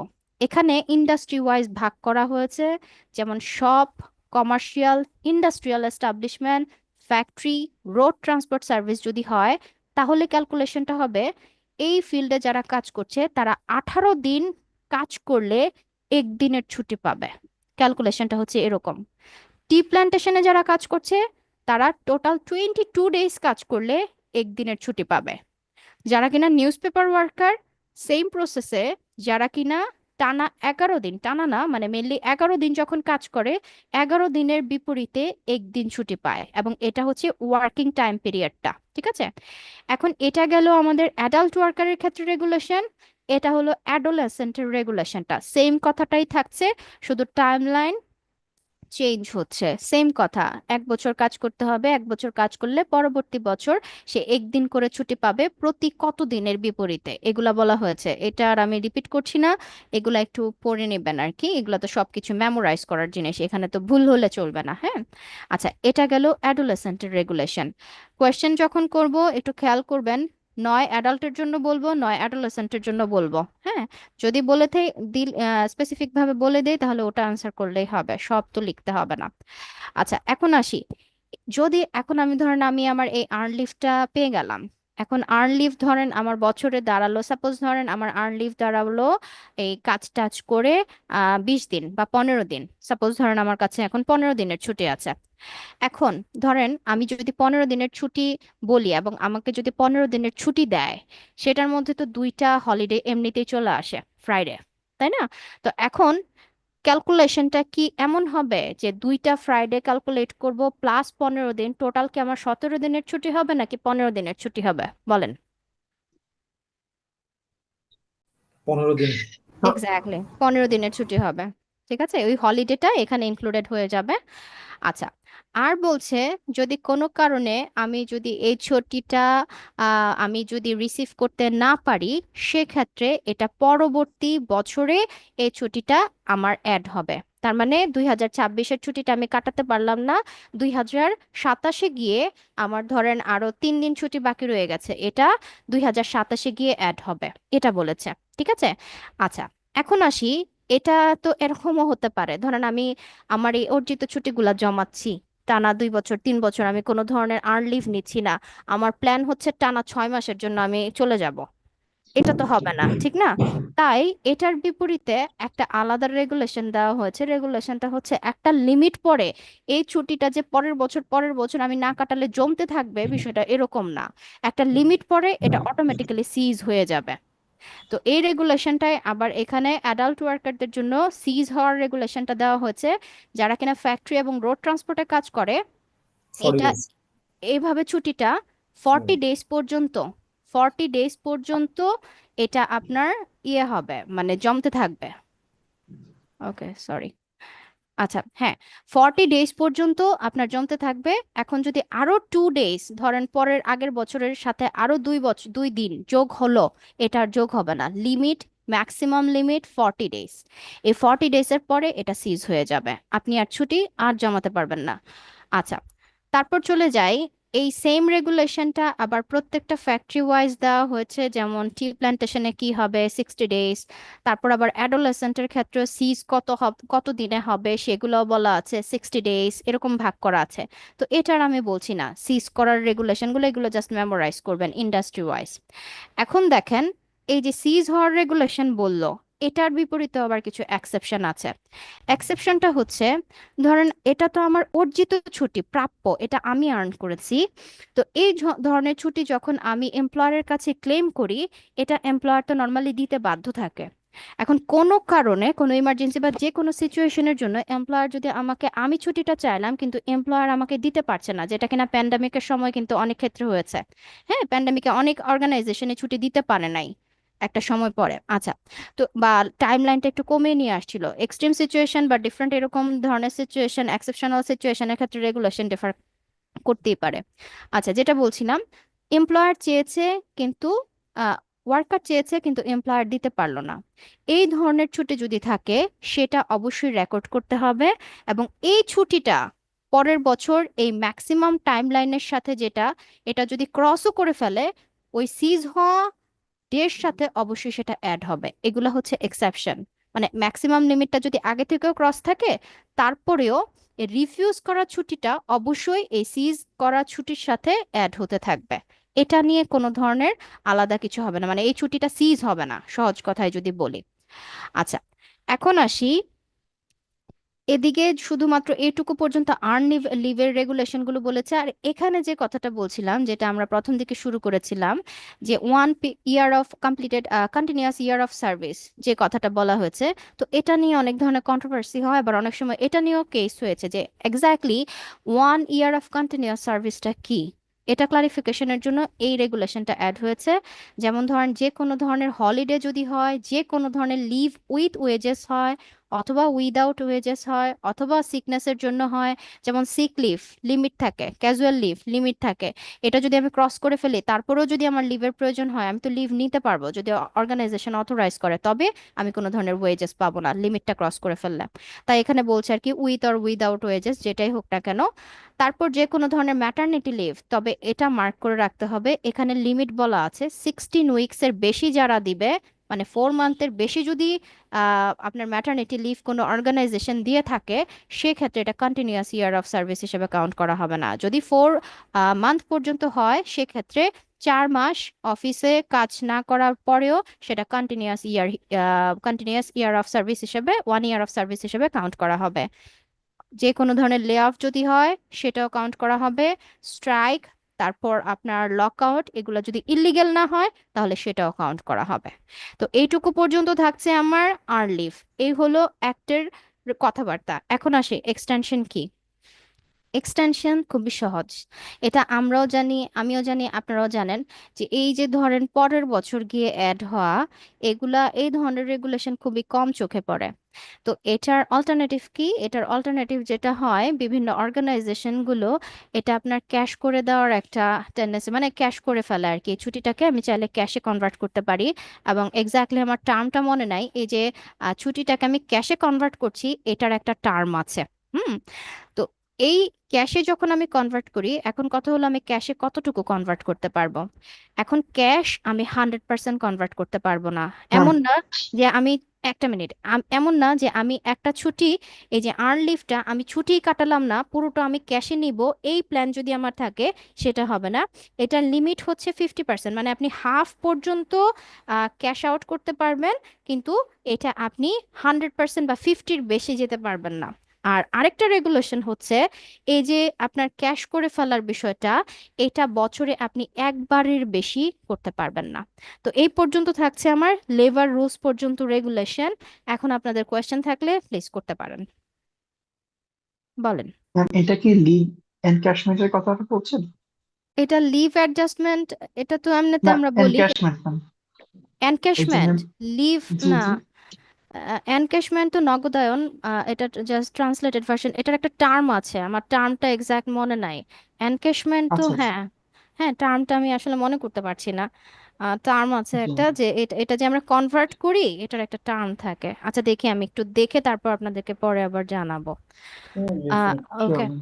ওকে। তো এখন এইটুকু পর্যন্ত আপনাদের কোনো কোয়েশ্চেন আছে, বা আপনাদের অর্গানাইজেশনের রেগুলেশন নিয়ে কোনো কিছু বলার আছে?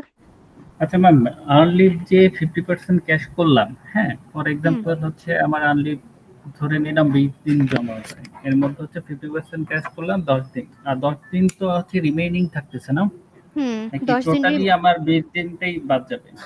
না, 10 দিন আপনার রিমেনিং থাকছে, যদি আপনি ছুটিটা না কাটান তাহলে ওই যে সিজ না হওয়া পর্যন্ত ওইটা অ্যাড হতে থাকবে পরবর্তী বছরের সাথে। ওকে।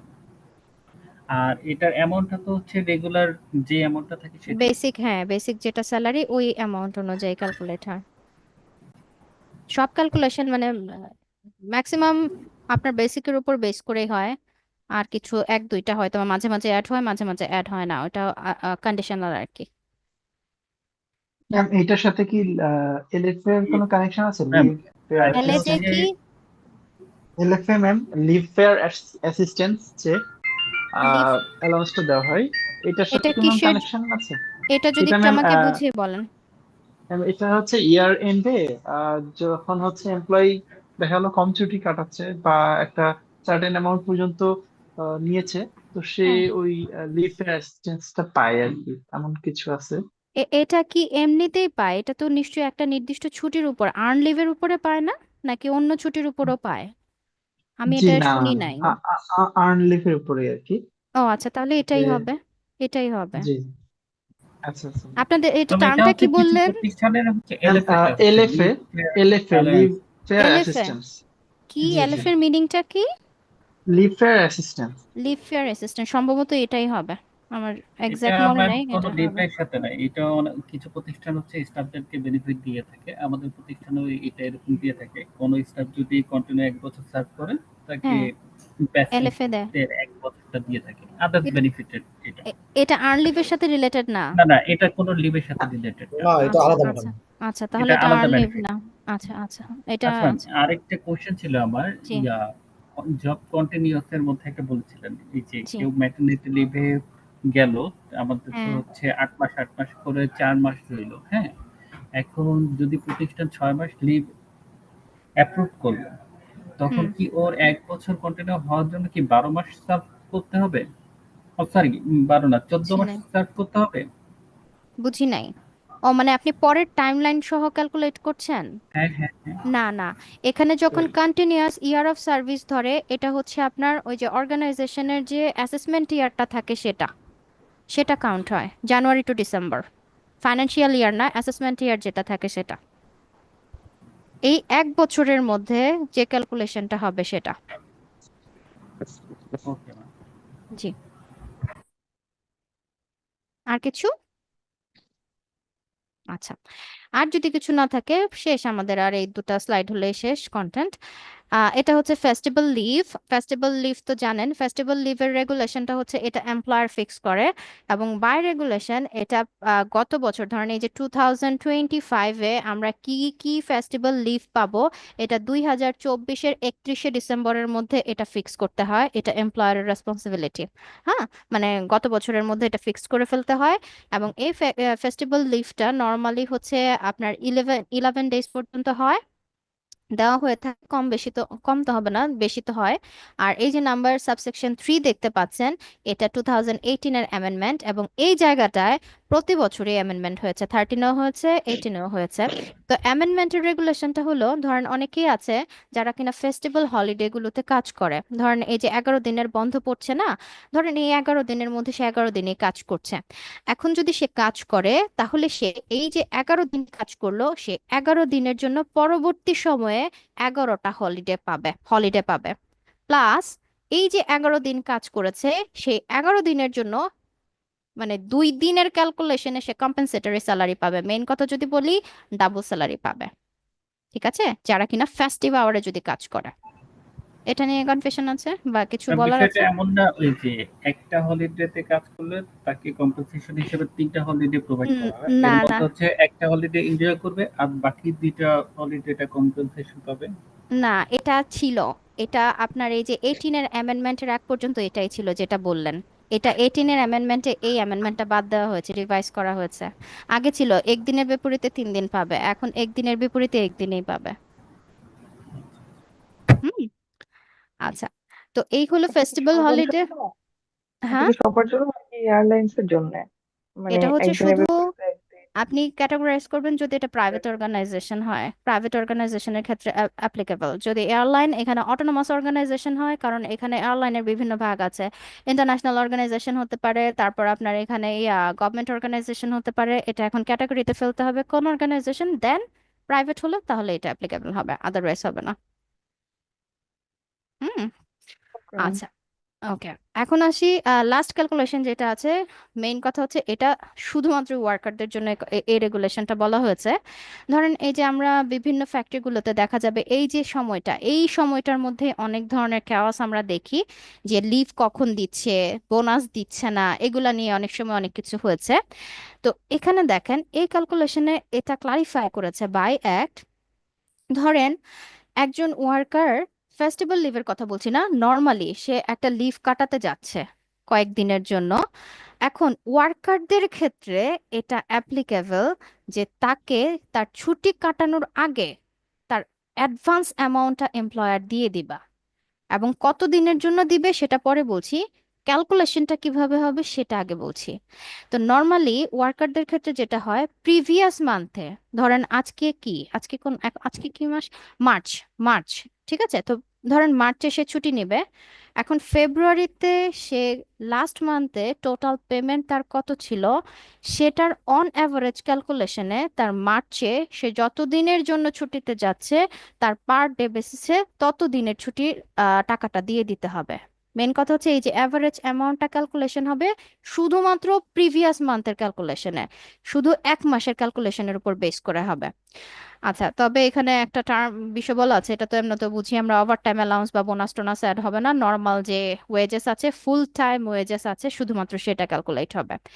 এখন আসি এই পেমেন্টটা কখন দিবে।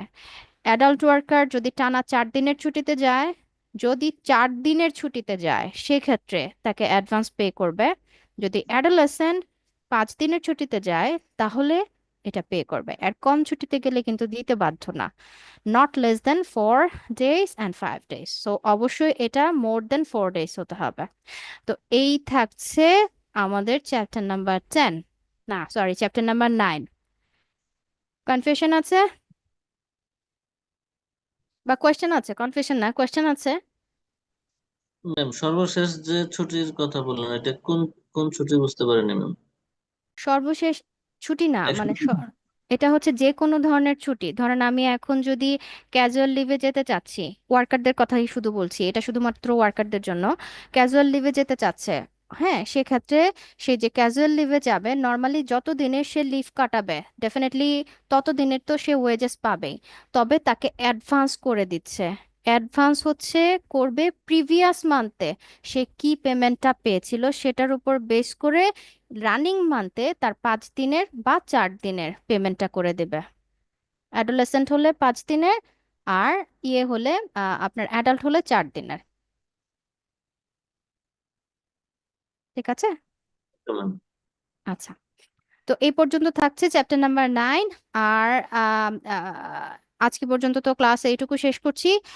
আর আগামী কি বলবো, ঈদের আগে তো আর আপনাদের সাথে ক্লাস হচ্ছে না, এই তো আজকে লাস্ট ক্লাস। সো ঈদের শুভেচ্ছা থাকছে এবং শুভকামনা থাকছে, এবং আগামী 6 তারিখে সবকিছু ঠিক থাকলে হোপফুলি আপনাদের সাথে দেখা হবে। মিড টার্ম থাকছে, সো টাইম লাইনটা একটু কাইন্ডলি অফিস থেকে জেনে আসবেন। ওকে।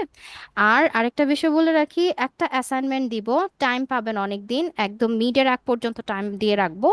তো এটা জাস্ট 2 পেজের ইনস্ট্রাকশনটা ফলো করবেন, করে 2 পেজের অ্যাসাইনমেন্টটা সাবমিট করতে হবে। জাস্ট আমি জানতে চাই আপনি এই কন্টেন্টটা সম্পর্কে কি জেনেছেন, ওইটাই আমার মেইন জানার বিষয় থাকবে। ঠিক আছে? আর মিড রিলেটেড কোনো কোয়েশ্চেন থাকলে করে ফেলতে পারেন, থাকার কথা না।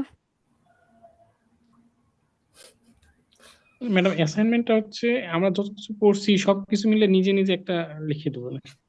না না, অ্যাসাইনমেন্ট এই যে আপনার গুগল ক্লাসরুমে দিব, যা পড়েছেন ওইটা না, এটা আমি একটা টপিক দিব, টি প্ল্যান্টেশন ওয়ার্কারদের একটা কন্টেন্ট দিব, স্পেসিফিক একটা স্পেসিফিকেশন থাকবে, এক্সাক্ট পড়লেই বুঝতে পারবেন, হেডিংটা দেখলেই বুঝতে পারবেন। ওটার উপরে আপনি একটু সার্চ করবেন, ব্রাউজ করবেন, তাহলেই কন্টেন্ট পেয়ে যাবেন। প্রচুর এটার উপর নিউজ পেপার, নিউজ হয়েছিল, আর্টিকেল আছে। পড়ে কি ঘটেছিল, ঘটনাটা বুঝে কি নিয়ে আসলে এই ডিসপিউটটা হয়েছিল সেটা নিয়ে আপনি লিখবেন, বাস শেষ। ঠিক আছে, thank you madam. Okay, welcome. আজকে কত তারিখ? আজকে হলো 23 তারিখ। আর ঈদের পরে রেডি হন, আমাদের প্রচুর প্রেশার থাকবে ক্লাসের। প্লাস অ্যাসাইনমেন্ট তো কিছুই হয় নাই, মানে কেস স্টাডি তো কিছুই হয় নাই, সেগুলা ক্লাসে করাবো। So attention please, from third batch, roll number 13, yes ma'am. 23, yes ma'am. 36, Akib Mahmud Niloy, absent. 47, Hisham Sajjad, absent. Roll number 50, Zahid yes Hasan. Ma'am. Yes ma'am. 51, Habibur Rahman, absent. Atika Islam, yes ma'am. 73, Maria Chowdhury Munna. Yes ma'am. Okay. Yes ma'am. Fourth batch, roll number 10, Mehedi Hasan আছেন? Mohammad Mehedi Hasan, okay, absent. 27, Sayeda Laila Zaman. Present ma'am. 29, Sheikh Atik present Mahmud, please ma'am. Present please ma'am. Okay. 33, present ma'am. 38, Present, please. 41, Tanjin Ima, আপনাকে তো Yes, দেখেছিলাম ma'am. মনে হয়। হ্যাঁ। 45, Tasnim Motin Mim. Present ma'am. Fifth batch, roll number 1, yes madam. 38, Yes, fifth ma'am. batch, 38, sixth Yes, batch, ma'am. okay, sixth batch, roll number 4, Najmul Hassan, Mohammad Najmul Hassan, okay, roll number 11, Present, Abdullah, ma'am. okay, roll number 13, Yes, ma'am. 47, Rakib Hussain, roll number 50, Present, ma'am. okay, fourth batch, 34, Present, ma'am. fourth batch, roll number 44, madam 44 Nahidul Islam. হ্যাঁ, জি ma'am, Nahidul Islam, 44 জি Nahidul Islam ma'am. জি জি, okay, thank you. Roll জি ma'am, number গত ক্লাসে আসছিলাম ma'am. গত ক্লাসে হচ্ছে আমার ফোনটা হ্যাং করছিল ম্যাম। আমি সিআর কে জানাইছিলাম বিষয়টা। সিআর তো জানাই এখন নাই। আপনি না আচ্ছা, ঠিক আছে, মার্ক করেছি। সিআর আপনার জানানোর দায়িত্ব ছিল, ঠিক আছে? ম্যাম, যখন আমি নামটা প্রেজেন্ট আপনাদের কোনো সমস্যা নাই, আপনারা যদি মিস করেন একটা স্ক্রিনশট দিবেন, দিয়ে আমাকে মেল করে দিবেন, শেষ। Okay, third batch 34, Zakaria Siddiqui, absent. Second batch, roll number 23, Tajnuba Afrin. Ma'am, yes ma'am, আসি ম্যাম। আমার মিউট করা আছে ম্যাম, আমি প্রেজেন্ট। আনমিউট করতে একটু সময় লাগছে, সরি ম্যাম। আচ্ছা, ঠিক আছে, ওকে, থ্যাংক ইউ। তোমরা present. Thank you ma'am. Okay, সবাই ভালো থাকবেন, ঈদ মুবারক, গুড লাক। ঈদ মোবারক ম্যাডাম। ঈদ মুবারক ম্যাম। ওকে।